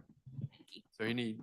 This is like a small note, but I would recommend the language middle school and above because there's so many configurations of schools. So I think that would be a better. Better point. Target. Great point. I mean, I know Clinton, their 6th grade is in a completely separate school, so I'm not even sure. I think the middle school saying it would be better because 6th grade over there is completely separate. It's in a separate school completely, so I do believe it should say middle school and above. Whether, and if your 6th grade's at the middle school, then it's gonna fall underneath it. Would you want to incorporate signage in a prominent area in the school? Especially for schools that may not do the IDs? You want to add that to the recommendation? Y'all open to that? Yeah. And 988 has, so SAMHSA has a ton of just free things that you can just get on, online and order them with the 988 information. So the schools wouldn't be out any money. They just have to get online, order them and pop them up. One more thought. I know we're targeting students, but going back to what Dr. Evans said, you know, we can't forget teachers as well. Would we consider it being on employee IDs? Those are that are in school? I mean, I just thought about it, so. What that, I mean, they would have to, I've had my same badge for 13 years. So they would have to reprint badges for all of us. And our badges actually allow us in and out of school. So it's a little bit more expensive badge than the kids' badge. It's a, you know, so there's more of a cost there. Teachers So. like those badges from many years ago too. Uh, You know, so I went to get my driver's license renewed and Yeah. I guess they frown upon you using a picture from, you know, My- 8 or 9 years ago. Yeah, You know, no, they, you know, I they, did have to have mine replaced and they just use the same picture, but, I just know it's more it'll be a little bit more costly Yeah. to replace the teacher's badge. Not saying I'm against it, but Yeah. it would just be more costly. I think, just in our recommendation, since we're kind of tasked with the K through 12, I would maybe want to initially just kind of keep it as a requirement at the child level, you know, but, you know, maybe add that, or and if we have a bill moving forward, we may add that, but, I don't want to have a group jump in there with some, you know, controversy against it, but just, we'll keep that in mind.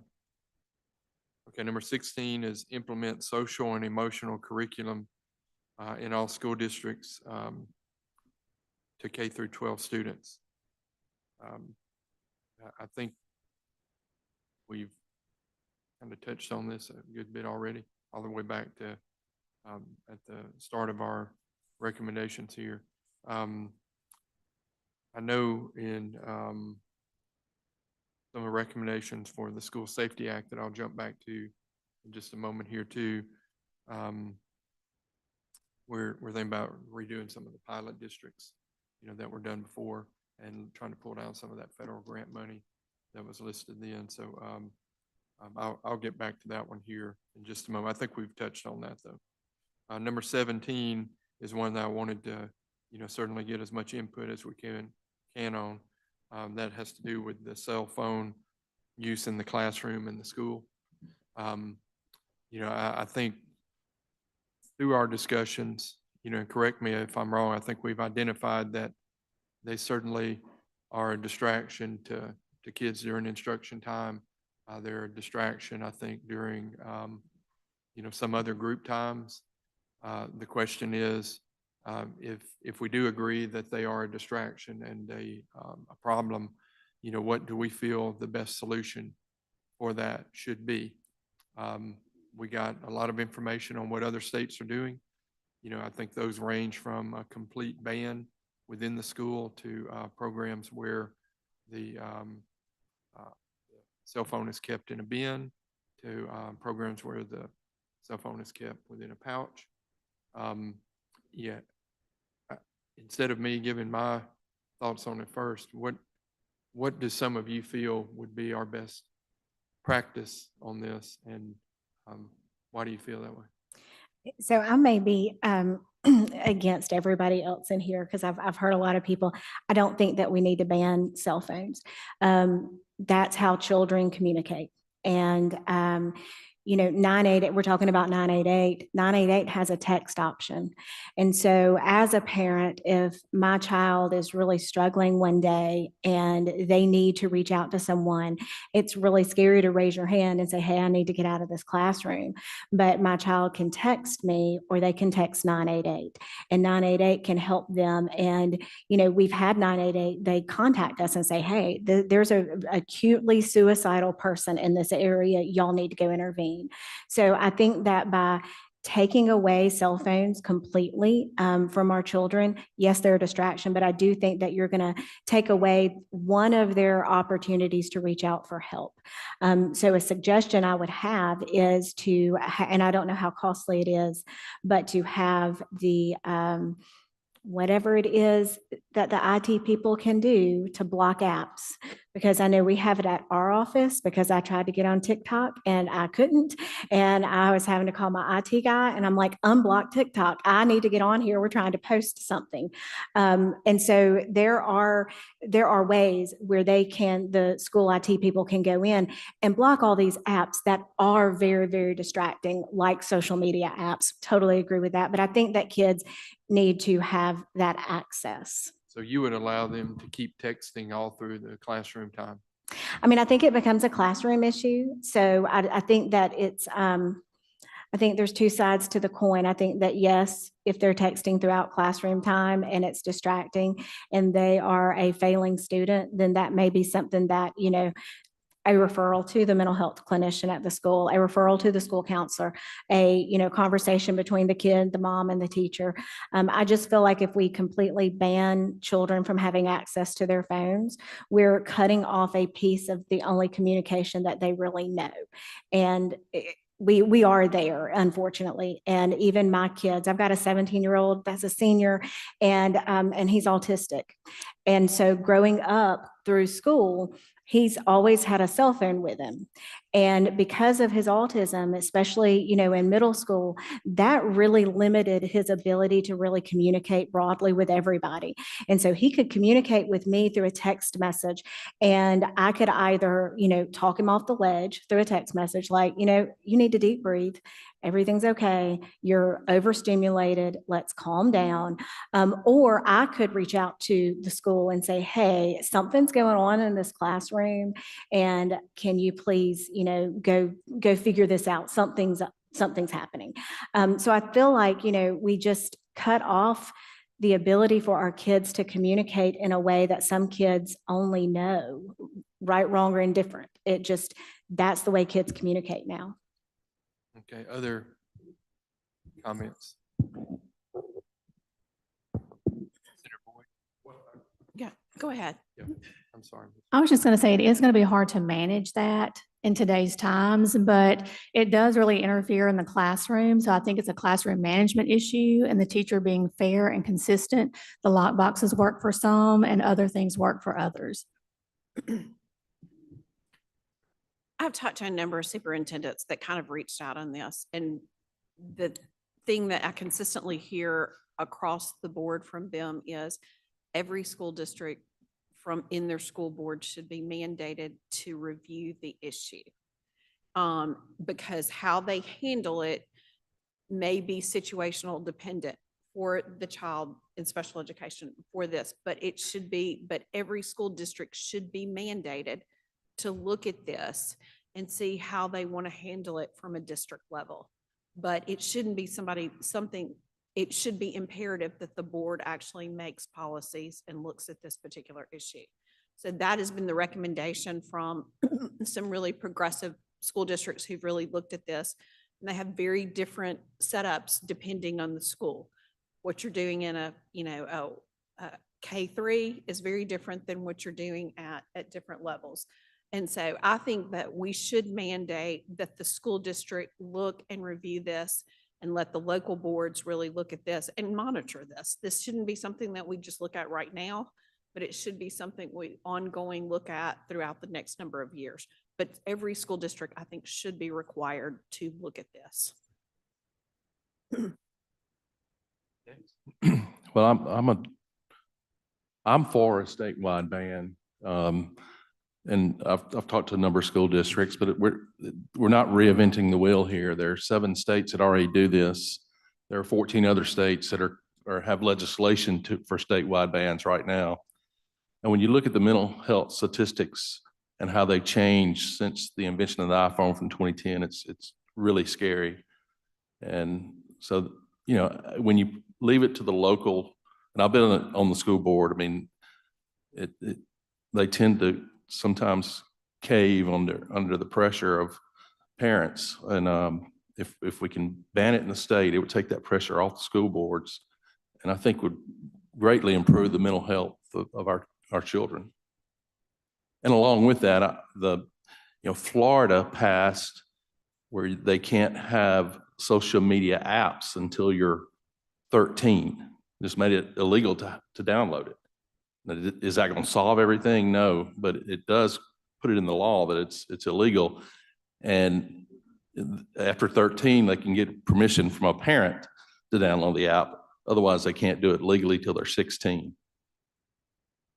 I think, as we open this entire task force, we made reference to the book that we were all encouraged to read, The Anxious Generation. And I think the points you're reflecting are a very accurate description of the scenario that was laid out by the author in that book.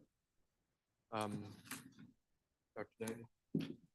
I just want to just double click Representative Creekmore on your point. I don't think there's a way you can read The Anxious Generation and not recommend that we take some decisive action.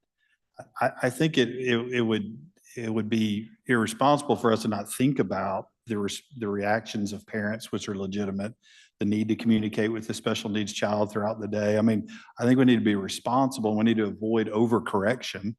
And I think we need, to your point earlier about setting some long-term goals and maybe working towards them. I mean, maybe this is one of those that we wade in the water a little bit. But I do think that, I mean, we're charged with the mental health of our kids, not management of the anxiety of the parent, which is what happens when we have the school shooting, right? Everybody's saying, well, I've got to have my kids got to have a cell phone. That's not necessarily for the mental health of the kid. That's for the anxiety of the parent who wants to make sure their kid's okay, which is legitimate. I get that. But if our charge is to really protect the mental health of the children, the data is irrefutable. I mean, anecdotal evidence aside, I've also been talking to all my friends. I've been polling youth. I've been talking to schools. I've been talking to my kids. Our own youth representative on this committee I don't want to be the guy that recommend, but they all say, we need help. The kids are saying we need help. And I love the ground cover for the school boards and others that are dying to make the change, but they also have very real scenarios in their communities to deal with. And I think we could help them. And I think we'd help kids. And I think it is a state, as almost said Senator Creekmore, Representative Creekmore has suggested, this is a momentum that is building across the country. This is not something we want to be 50th on. I think we should lead on this and protect the brains of our kids. And I'll share too, I had one discussion with a parent, and the parent mentioned something to me that I found a little troubling, was that the child should have the cell phone during school because the child needs the ability to be able to record the teacher and catch and document any and all of the mistakes that the teacher makes in any way, shape, or form. And I had never had somebody bring that kind of thing, out publicly. But it did make me think from the teacher perspective on things about how you can effectively be a teacher when you're worried at every stage of instruction on what might be happening or or just, you know, kind of cut, you know, because you certainly could, I'll say this, I probably irritated some of my teachers enough when I was in school that you could find a clip that would make it look like I had a very bad or rough teacher who, you know, who probably shouldn't need to be teaching. And I don't think that's why we have the need for, you know, cell phones by children, but it's certainly a challenging decision and thought to make. So any other? Yes. If you're going to include cell phones, you need to include smartwatches as well. You've got to include that data because I'm fighting that now. Our cell phones are in the backpacks they're put up, but they still have them on silence and they're still doing everything on the smartwatch. So we got to include that. Well, my watch is more distracting than my Yes. cell phone, honestly. This is, I don't know, this is something that keeps me up at night. I've been in education 34 years and spent much of that time in the classroom. I was also an elementary, middle school, high school administrator. And, you know, I can't make a decision about this. There's a part of me that thinks, okay, you ban cell phones in schools. Well, what if a kid brings one? What happens? I mean, you know, I mean, I understand we as a state are saying this is important, but when the state house says we're going to ban cell phones, what happens in Tallahatchie County or in DeSoto County when you're a teacher and a kid's got a cell phone? I mean, as a teacher and as an administrator, I'd expect that teacher to take that cell phone. And we had policy around what that meant. You mentioned Senator Parker, I think last time we met in the morning, I was not able to be here, but I was online. And John, I think John Parker was talking a little bit about it. And every year I was at Northwest Rankin High School, we had 1,600 students. And every year we would throw buckets of cell phones away or give them away. Now, I'm not talking about a few, buckets from our safe because they have burner phones or they have, you know what I'm saying? You take them up, next day they got one. You know, you got their burner phone, but we would literally, and that's a large high school, that's 1,600, you know, over a year, but you're still, you know, so I'm not for, I'm not against. I'm really saying that I'm torn right now. But I think we've got to think beyond the legislation that bans the cell phones. What does that look like in a classroom for a teacher, for a, you know, because that's, and I'm speaking because the Department of Education, we're going to get that. And what is that going to look like? We have some districts right now that don't have a cell phone policy. I mean, they don't have one. We have others who have very stringent cell phone policies. So it's just, I think yeah. they're all about to have a cell phone policy. So and I will say, completely no matter what we decide, I don't think we're going to leave this task force and say, this is not a problem and move on. So if there are indeed, you know, school districts that have no policy on a cell phone, that's very troubling, you know, to hear. Senator Boyd. I have a question. Are y'all, when we're talking about bans, and I don't have a problem, I think we should have a ban. I think it should, I've said the local level, but there's all different levels of bans. So are we talking about just an instructional time ban, or are we talking about just period?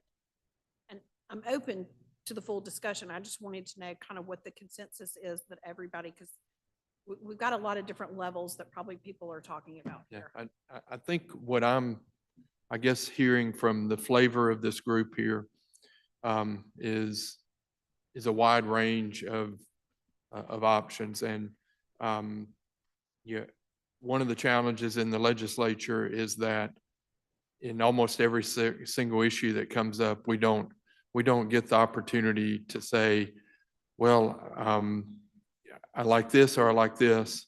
You know, it always comes down to a vote, and you've got to vote yes or no, or avoid the vote. So in this situation, I think we could probably all agree that particularly during instructional time, that when a child is distracted by a smart device, be it a phone, watch, whatever, you know, the notification that just popped up for Representative Creekmore is a prime example here. We can't help but look at it. You know, I mean, when it pops up, I'd be looking at mine, but my phone isn't working today, which is a whole other discussion. But, you know, we can't help do that. And once the child is distracted, it takes a while for them to be reoriented back into things. So I would say that we've at least identified that certain periods of time during the day are the most key. I do agree that there are times where, you know, I certainly would feel better if my child had their phone with them during school. You know, and certainly some of those have popped up in the news and continue to pop up in the news.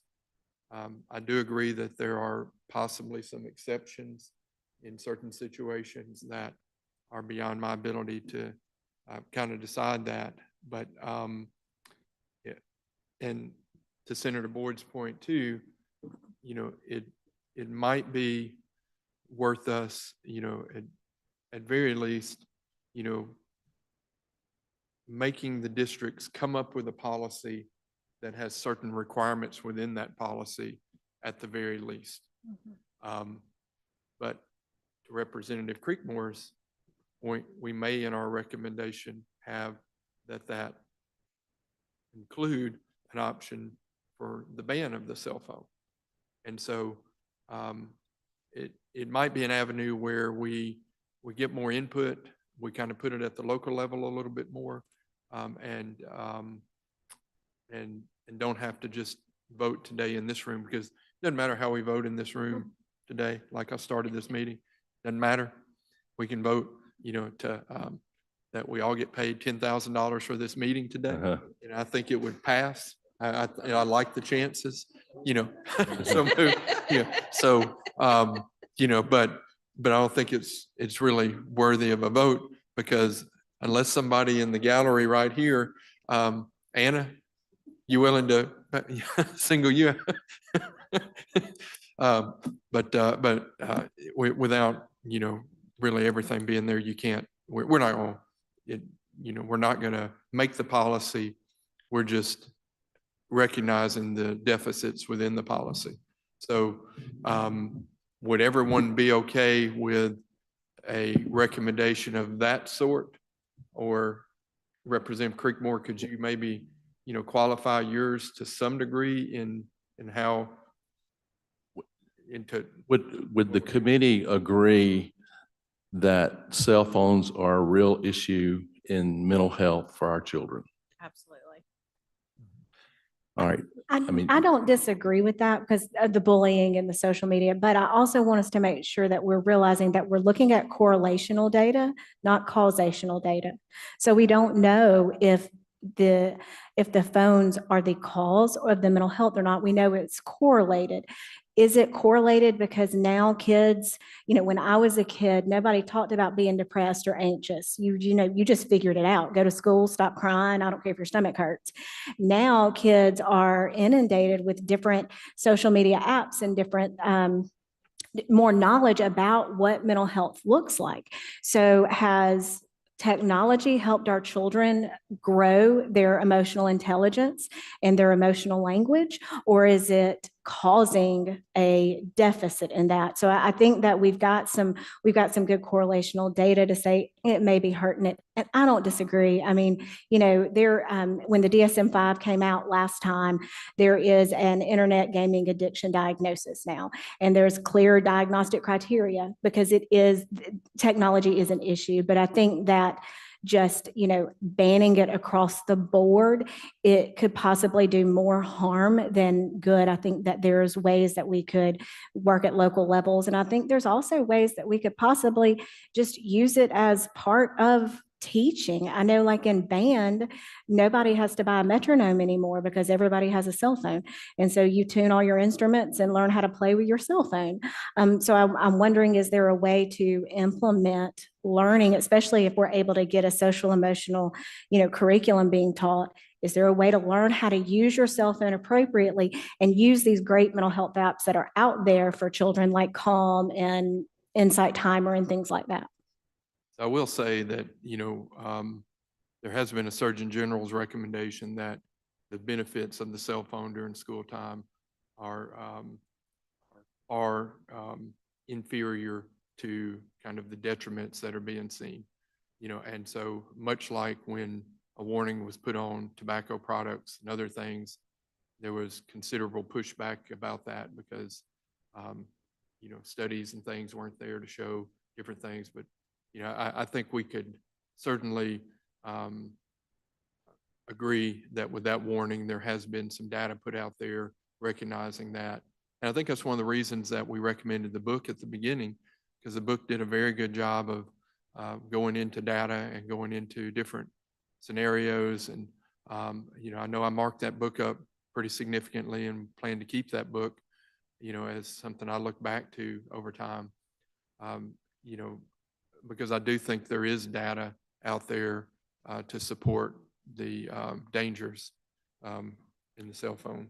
And if I can add this, the ban or just the bill to ban would create this conversation across our state and would help our cause that we're trying to put out there about mental health and the dangers. And so, we've had the pleasure of hearing experts for 3 days and we've gleaned this information from it, but we put a bill that bans cell phones. It's going to have a conversation across our state that parents are going to have and would help our cause and also help parents have these discussions about social media with their children.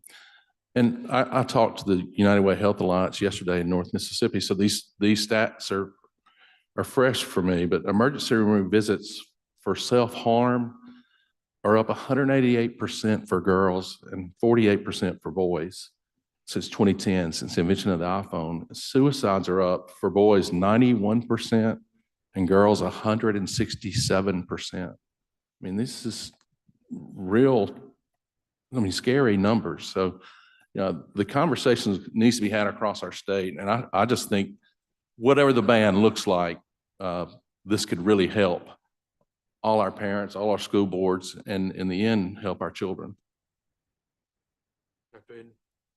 And what's critically important, the piece we haven't talked about, is educating the students and the parents why, and not just saying no, but why do we need to change behavior? The data is very clear about screen time on the developing brain. The pediatricians have become very aggressive in terms of protecting part of cognitive development is not to have excessive screen time, stimulating the visual cortex like that, stimulating the dopaminergic system the way we are. So it's not just phones, it's screens, it's technology. There's appropriate use for it, and then there's overuse of it. And restricting during the school hours is not going to fix the kids, because just as soon as they get access, they're going to go right back. And very likely we have already lost our middle school and high schoolers because they're embedded in it. It's how do we help the younger kids understand? How do we get their parents to understand? I tell you, as a grandparent, we're extremely cautious when we're keeping the grandkids about screen time.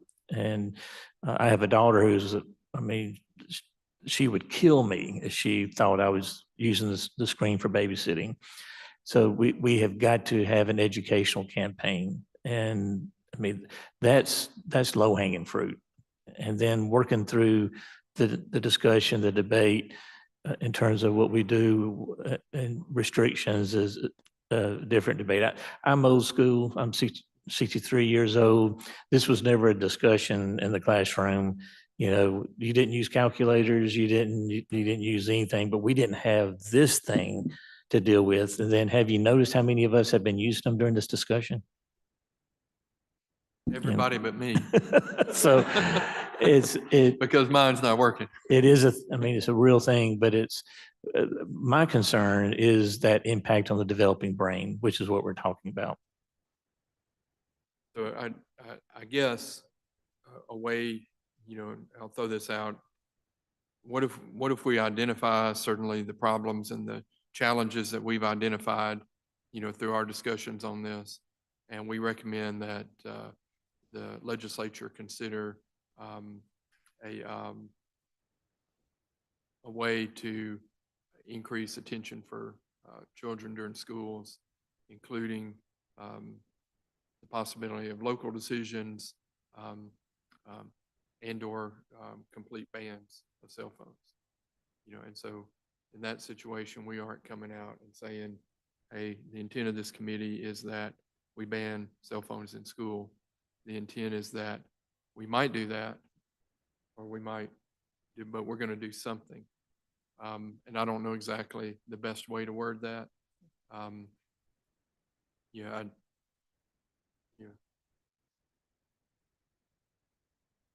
Could we get agreement upon that? Could we get agreement upon a complete ban of the cell phone? I guess, Mr. Chairman, I'm curious, we probably all have a different definition of ban. So Ban to me would be you don't ever, take like it. the whole day. Yeah, it's left at home. So part of what, and again, I'm thinking through it because at first, Dr. Edney, you taking that on as a health crisis in this state is perfect. Taking the Surgeon General's piece and us educating, that's just great support for what we're trying to accomplish. Because sometimes the mental health thing's put over in a little silo. So making it a health in the brain, I love that. So thank you for about that. But I guess part of what I was thinking earlier about, like maybe we have a goal that we have little steps toward a goal. Like maybe, I mean, I'd love a ban. That sounds fantastic. I also know all the pushback that's going to happen.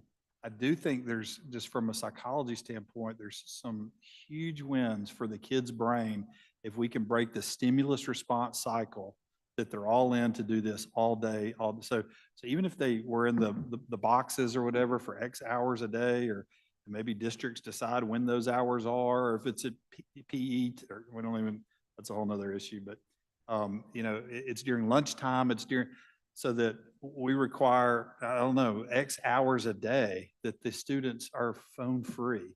And then we let the districts decide how they want to manage that. I mean, maybe we could always come back and extend those hours, but at least it gives people a little, well, they're not taking them all away. There's a time of day I can coordinate the doctor visit with my kid or whatever it might be.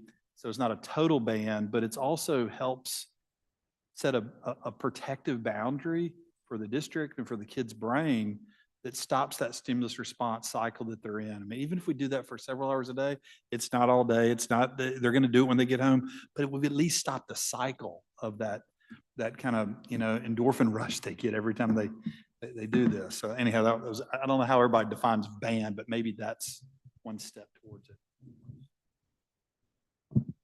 We can call Holly Springs. I mean, Yeah. they take them up and put them in the box or bag or whatever, and the kid can pick it up when he gets out of school, and we can see how that's working. But they recognize the importance of it. And we've already got a pilot program we can tap into to see.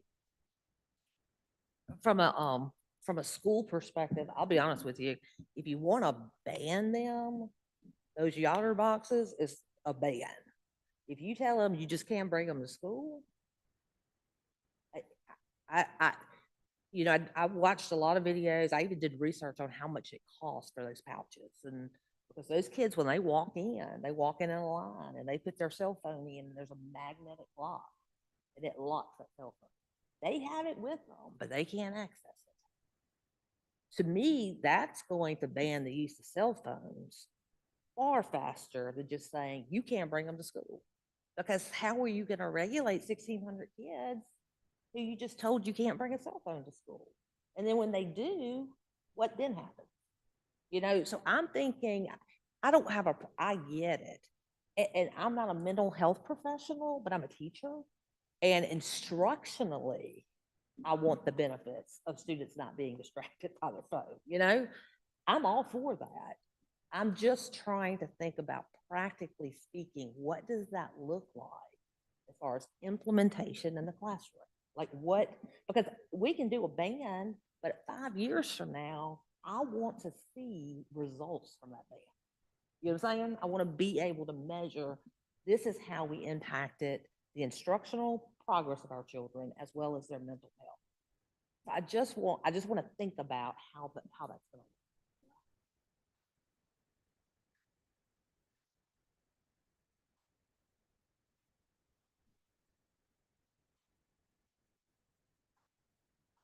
Right.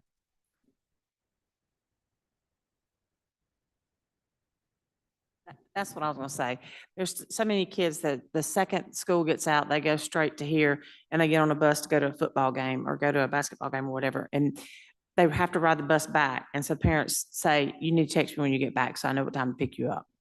And there's so many things that are after school activities that middle school and high school and middle school, they don't drive. And that becomes a situation. I think if you're talking about banning the use of it during the classroom day is one thing. Having it turned off in your backpack is, or away from instructional time at your desk and all is another thing. Parents also are going to contact them by email. Every school, middle school through high school is one-to-one. The kids are going to, if they need to talk to their parent, they're going to talk to them through an email. And the most realistic people, if a child comes to me and says, I need to contact my mom, I'm going to say, grab your phone and contact your mom. It's too far to send you to the office.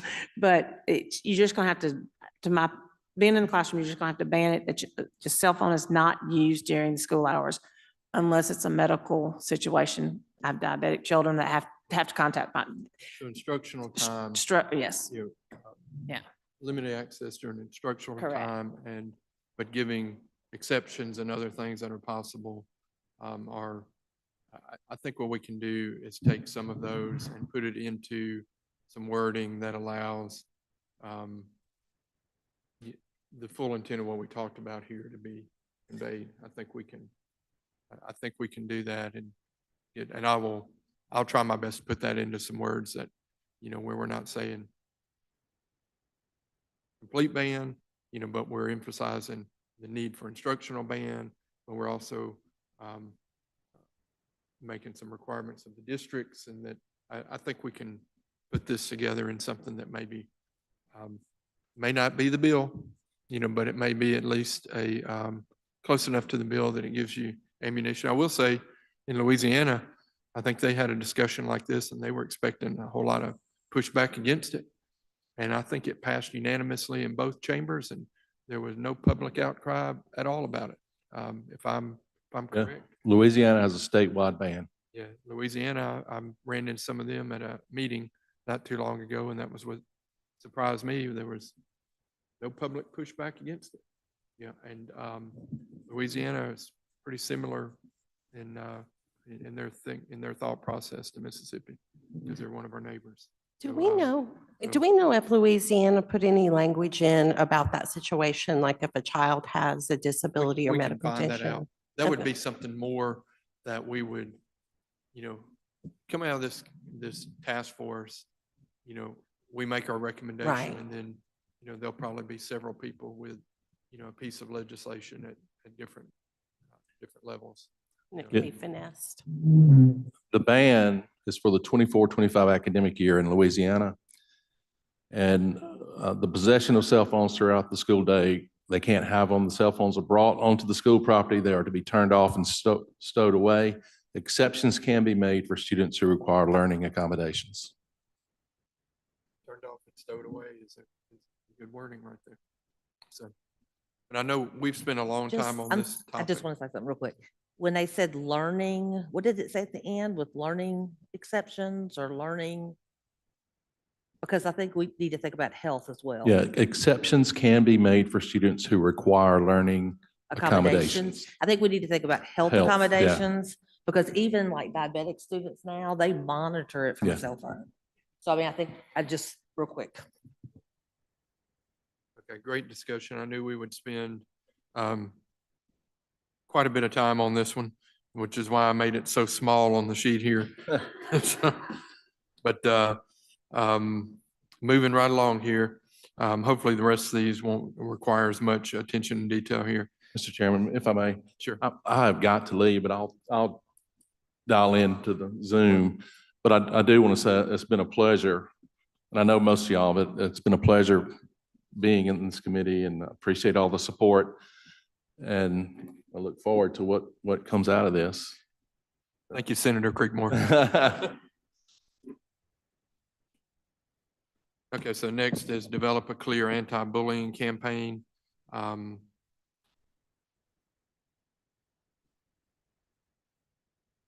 think we have some tenets of that, maybe in School Safety Act. I think we've touched on that as certainly, a number of the I think we can certainly add that in pretty easily.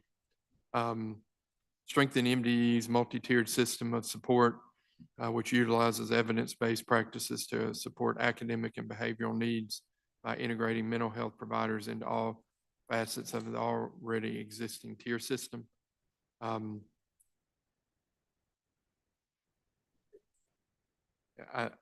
think that this is going to be one of the potential enhancements to the School Safety Act.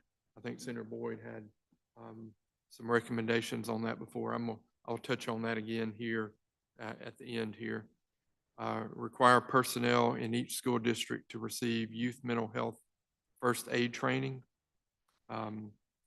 including teachers, counselors, custodians, workers, bus drivers, SROs, et cetera. I love that. I would like to add one thing though, is that the SROs be required to be CIT certified, because NAMI has a youth CIT certification curriculum that's just specific. Mainly it was created for SROs. And so I think that that would be really helpful for those school resource officers.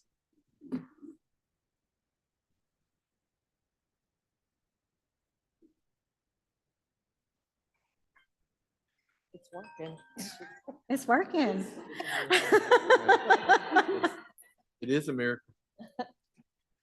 I do have this is just a question because I just don't know enough about. I think I actually wrote this email because I was very interested in it. But my question is, our teachers, all of our employees have to have suicide prevention training by law. I think it's every other year, but we ask them for assurances every year for MDE. So my question is, would something like this be in addition to that? Because I just don't know enough about this training. So mental health first aid has a suicide prevention aspect of it. There are quite a few evidence-based suicide prevention programs that are out there that I do think dive a little deeper into it. Personally, I prefer QPR, especially like in a school setting, because you can do it in about an hour and a half or 2 hours. And it gives and I think that it should be across the board, like middle school students should sit through QPR because it says, hey, these are the things that you just look for. And then it's completely okay to ask, are you okay? And then you need to go get help if you don't think that your friend is okay. But mental health first aid does have some suicidality pieces to it. The only reason I asked that is because when Dr. Evans was here and spoke, and then we spoke afterwards, the one thing that he wanted me to keep resonating in this meeting, this task force, was that when you give teachers something, you really need to take something off their plate because the plate's full. You know what I'm saying? So the requirement that teachers have training in that is in the School Safety Act. So when we do the revisions to the School Safety Act, this would be in conjunction with. So it would be expanding that just a little bit. So thank you. I'd like to add, as a certified mental health first aid trainer, that it's important for the committee to know that on average, mental health first aid takes 6 to 7 hours to deliver with 30 persons in the class max.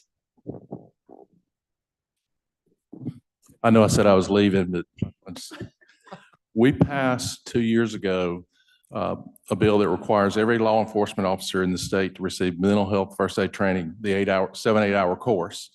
And the results we've been getting back, it's made a huge difference, and lives have been saved just from this training. And it just helps them to recognize the situations and de-escalate them. It does cost $40 in 8 hours, but we could phase it in for our teachers. I think it's very important, and SRO officers. And the CIT training, I think it's a week long, and it's very, very important. But CMHCs have that training too, is my understanding. We do. Both the CMHC, some CMHCs have their own grants, and then DMH has their own grant where we can do mental health first aid for free. And then the CIT program is something that is provided for free to law enforcement officers. So it is $40 a book, for that mental health first aid training. But it is timely. It's all day, 30 people max. If you've got 2 trainers, you can add more than 30, but you don't get as much out of it when it's the 30 people. But it really does, it makes a huge difference. If you've never sat through a mental health first aid training, I would encourage you to reach out and sit through one. I think we're having one next week in the Oxford area. And so anybody that would like to come, y'all are always welcome. And if you feel like you just want to see what it's like yourself, like maybe as an administrative group, you could reach out to me or to DMH, and we'll be happy to provide that training just so you know what it looks like. I did want to add that it is evidence-based, so it is effective, and I am a proponent, otherwise I wouldn't be a trainer, but I think it is important to think about the cost and the time. I've also been a CIT trainer, and officers love it. So I am a proponent, but thinking about the cost and the time investment is always going to be important. And I believe there is a grant right now that helps cover some of the costs, but that grant may or may not be around forever. I think at DMH, it's maybe 2 more years that it's going. I think we all agree we want to certainly continue that. Number 21, increase awareness for Open Up Mississippi, which is a youth advisory council funded by mental health grant. The council is responsible for promoting mental health awareness and improving the stigma surrounding mental health through trainings and presentations with their peers. I think we certainly have had discussion about peer-to-peer programs and the importance of that. But one thing that I know we've talked about is not identifying any particular program or any recommending one program over another, because I think there's certainly a number of those out there that could be recommended. I don't know who this recommendation comes to, but I would suggest that we look at developing and continuing more peer-to-peer programs. And kind of 21 and 22 to me go together. I just want, I think that school districts may not know. I'm also the president of NAMI, so I have a lot of NAMI knowledge too. But NAMI Mississippi, it's free to join. And there are evidence-based trainings within NAMI Mississippi that teaches people how to be peers. And a lot of those are focused on the youth. And I think it would be a really innovative, definitely not a mandate, but a really innovative idea if schools want to help grow mental health leaders, is to create a NAMI affiliate within the school system where they can be a part of it like it's a club and learn and go through those completely free classes that NAMI offers to learn how to be a mental health peer within the school district. Any more discussion about, we'll include 22 in that discussion too, because I believe it is, to your point, the same suggestion here.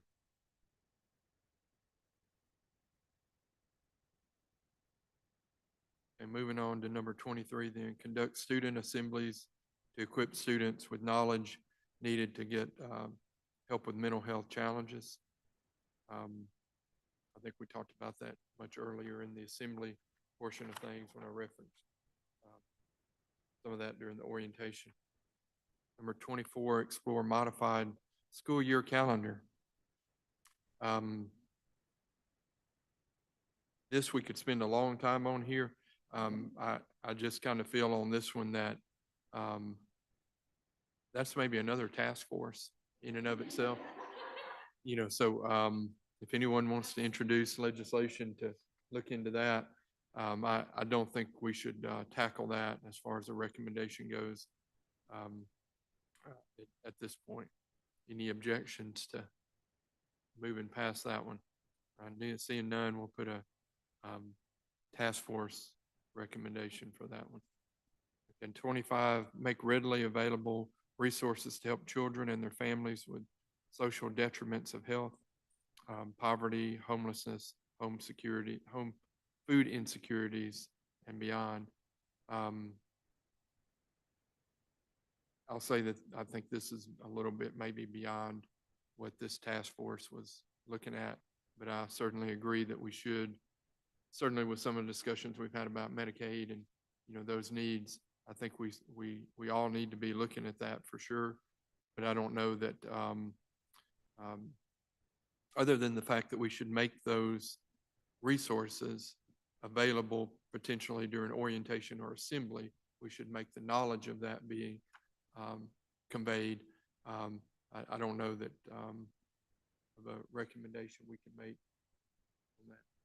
Senator Boyd? I think Department of Mental Health testified about the CARES network that they're piloting that would do kind of that in every area. So I think that's an ongoing process. So I think we could leave that out for the moment and kind of monitor how that CARES network get up and evolving, because the CARES network, if I understand it correctly, would kind of take that into account in every community.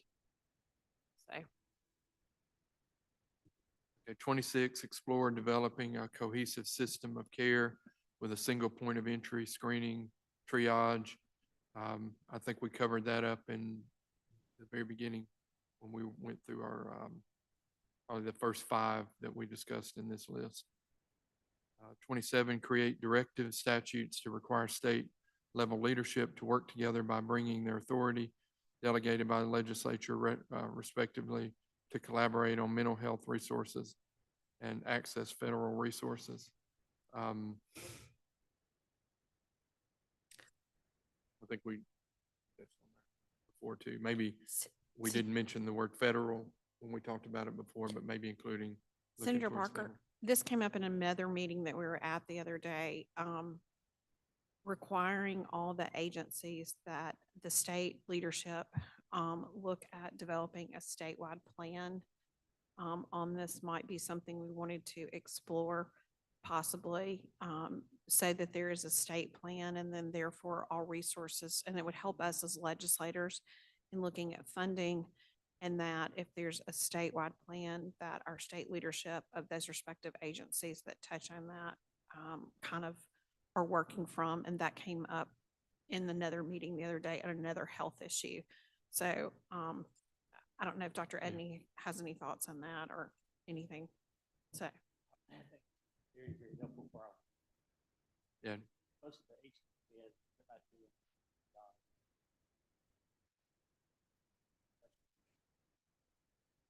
And I know you brought up that point in one of our meetings earlier, so that may be, we can talk about how we formulate some of these into bills, but I think we can certainly kind of rope that into one of the other recommendations of collaboration. 28, reevaluate House Bill 1529, which is no longer active, but in part established an interagency coordinating council for children and youth to serve in an advisory capacity and to provide state level leadership and oversight to development of Mississippi statewide system of care. That was my recommendation, and it, I think, dovetails with the 2 previous recommendations that we have, and we worked on it with the Department of Mental Health. There's not a lot of infrastructure to support that entity, and there's a lot of potential there, and it does bring together all the state leadership. And I think that's very good for all the state leadership to come together. But at the same time, other stakeholders need to be at the table, including youth and families should always be at the table, and other groups, and that provides a mechanism for it. I think there's some real potential, particularly if it's put, I don't know, perhaps in a state system that's not dealing directly with the mental health services, that can function in more kind of a coordinating way to help with that infrastructure. But that was our recommendation. Yeah, I think we can rope that together, and I think putting a timeline on that too would be something good to consider, maybe given a 1 year, like what we talked about earlier, to encourage these collaborations would help speed things along. Okay, 29 is examine parity issues, not just parity between healthcare and mental health care offerings, but parity between those served under public insurance and private insurance. I think we did touch on this to some degree on another issue. I think we touched on a little bit on the coding and the Z codes that Dr. Edney was mentioning. So I do agree that this is something we need to have our attention on. And I think we've already identified some options to maybe. Senator Parker, Try to this move came it up in a forward. meeting last week. We even need parity between Medicaid and CHIPS because we have, I was apprised of a situation in the county where the family is trying to basically turn their child over to the state because their insurances don't cover the mental health treatment that their child needs that's so severe. So that was brought to my attention by at a state level. So I think we do need to look at the parity that we are providing between those different programs. Is that like a TPR? I mean, are they moving that far with it? They are, yes, sir. I Okay. mean, they are, because I mean, it was the saddest thing I've ever heard. And great parents. I mean, Right. they are so willing to relinquish their child to get the help is what I was understood on that situation. So. Wow. And- Okay. And if I might just say that happens a lot.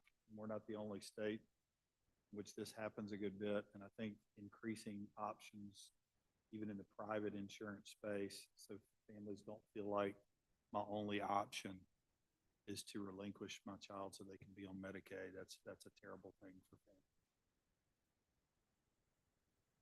Okay, so we didn't do too bad. We got through those 29 in 2.5 hours.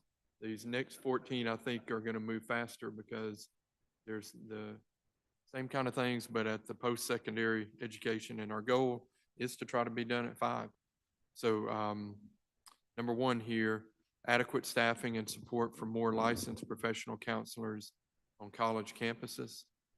I know we spoke heavily about that at the K through 12 level. Do we, we talked about different programs and, loan forgiveness and other things. Would it be appropriate if we consider those same potential opportunities for the post-secondary level too? Agreed? Agreed. Yeah.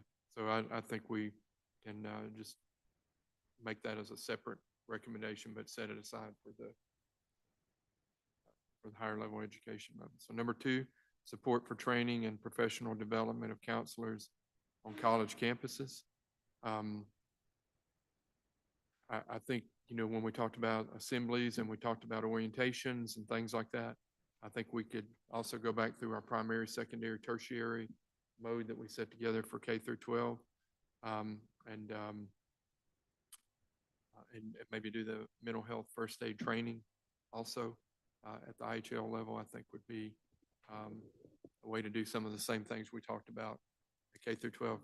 I think Other suggestions? for me, that recommendation was related to, oftentimes you see in the K through 12 system where that there are professional development days that are set aside for curriculum with monies that target the ongoing development of counselors, and assuring that there is money earmarked for ongoing continuing education for counselors would be the area of this thought that was most important to me. I would certainly open the floor to parents, alumni, as well as Sarah here to add to that.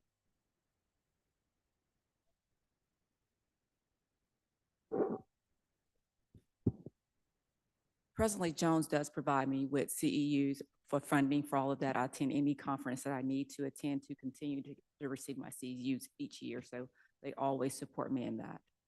I think it's different across the state, what the universities are experiencing and prioritizing it so that more campuses can have the full experience, so that we can entrust the people who are serving those young adults are continuing to develop successfully in their area of study. Deborah, can you add that in to just that recommendation there that, you know, we add the continuing education. Yeah, and I do agree that, you know, supporting continuing education, uh, although it's a requirement in a lot of fields, is another pathway to keep people in the state. You know, there are states that I'm sure are providing better continuing education services maybe than ours. Okay, so number 3, professional development for faculty and staff regarding mental health on college campuses. I think we just touched on that, and particularly number 1, but also when we were talking on number 2 here. So that development could indeed include, you know, the CTE or the continuing education. And any questions on that page before we move to? I wanted to talk The about the last- wording on number 4. I wanted to make sure that we are clear that if we propose that mental health counselors should be credentialed, which I agree, that the language does not mandate that they have a supervisor on the college campus. And the wording wasn't clear here. So any recommendation in the future that might be a mandate that they have a licensure supervisor, which is approved by the state of Mississippi, would be safer language without implying that their supervisor has to be on the college campus. For instance, right now I'm able to supervise a school counselor that is not at USM. And I have staff who have other trusted, credentialed licensure supervisors from around the state, providing them support in growing in the service of USM students. So it has to be clear that we don't lock it in that their supervisor must be on the campus.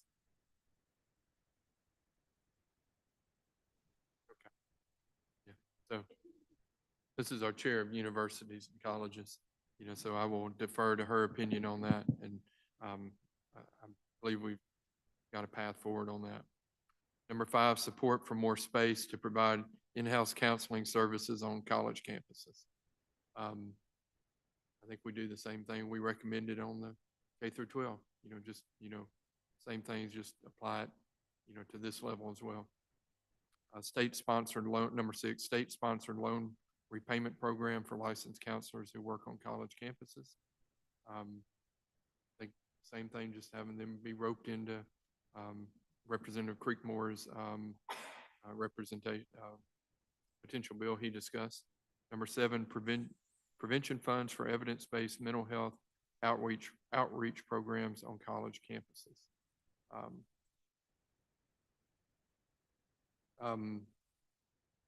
I think some of this would be covered through the orientation and assemblies and things like that we talked about.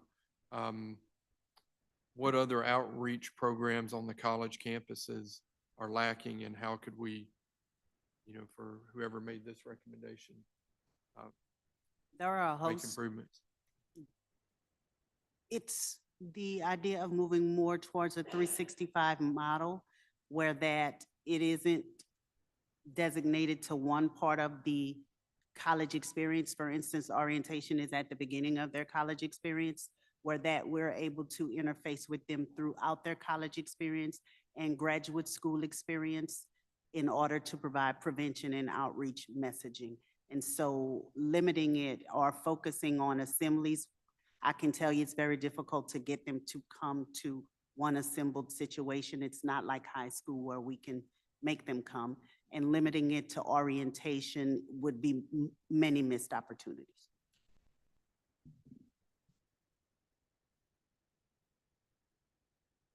Providing schools, universities the opportunity to have funding to develop or align with programming that is evidence-based and exists and fit it into their school culture would be the best method for addressing it. So I'll again defer to Senator Boyd.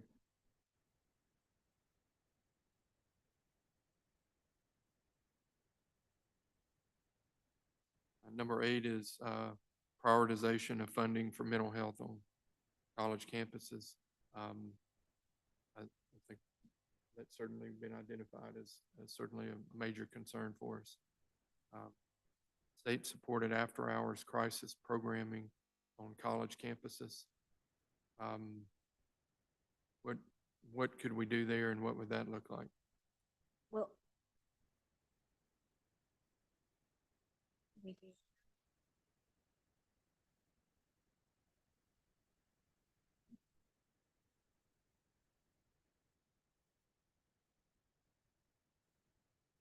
Yeah.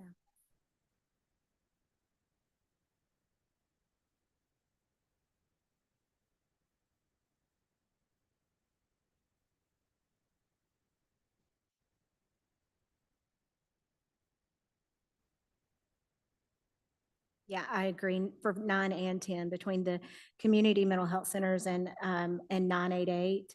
And then, all the community mental health centers can also provide telemedicine on a crisis basis as well. And we just finished our MOU with Ole Miss, and it's working beautifully in Oxford to ensure that they've got that 24/7 access. I think for number 10, looking at Unite at UMMC as a model would be a good place to start with existing programming that has funding that's ending.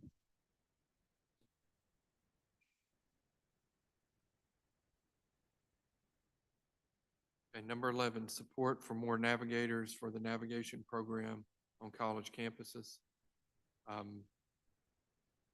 I believe the navigators are somewhat like our career like coaches, but within specific programs, so like a nursing navigator, or I know through our ARPA funds, I know I authored one bill, to look at some funding for nurse navigator programs. I think we sent, was that an effective program? I can't clarify on that one. That one didn't happen to be my recommendation, so there may be another committee member who has information or insight.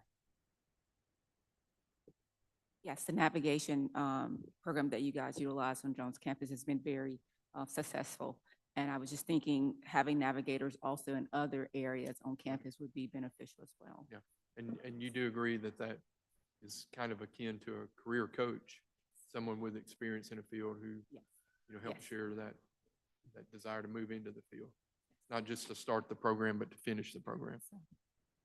Okay, number 12, require CMHCs to work with community colleges, universities at orientation and at other times to ensure students are aware of services available. Yeah, I think that goes back to our recommendation at the beginning about the collaboration and working together in assemblies and orientation. 13, explore peer-to-peer mental health awareness program for post-secondary students. I think we'll just in our recommendations encourage more peer-to-peer programs and funding sources and ways we can make improvements there.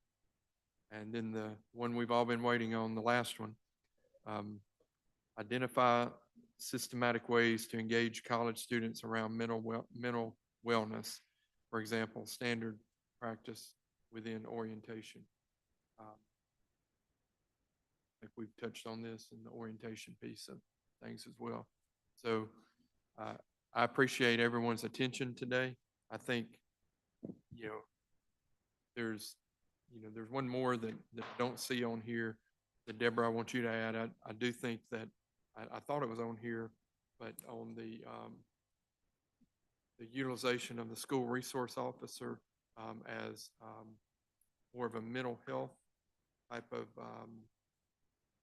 advocate instead of a security advocate that Sheriff Tuggle shared with us. I'd like to see us have a recommendation, to encourage programs like that where those relationships are made between SROs at an earlier level and move forward over time. Yeah, so that was one that I didn't see it in there that I'd like to see in there too. Is there anything that just looks like we left out or that we didn't cover today that we'd like to also just hit on here? I think the require is a little strong on number 12 under post-secondary. And we may evaluate some consideration on how to encourage collaboration. I think the CMHCs have a lot to offer and do phenomenal jobs, but I think the require is a little strong, and also that it puts the burden on the CMHCs. So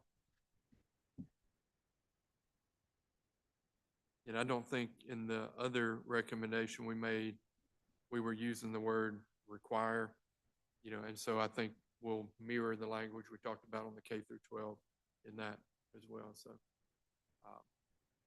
any other questions or additions you'd like to add? Yeah, I just want to say, I appreciate the people in the room staying until the end. This is one of those things that will make a difference in the end. Your input will be appreciated. It'll be conveyed by myself and other members here.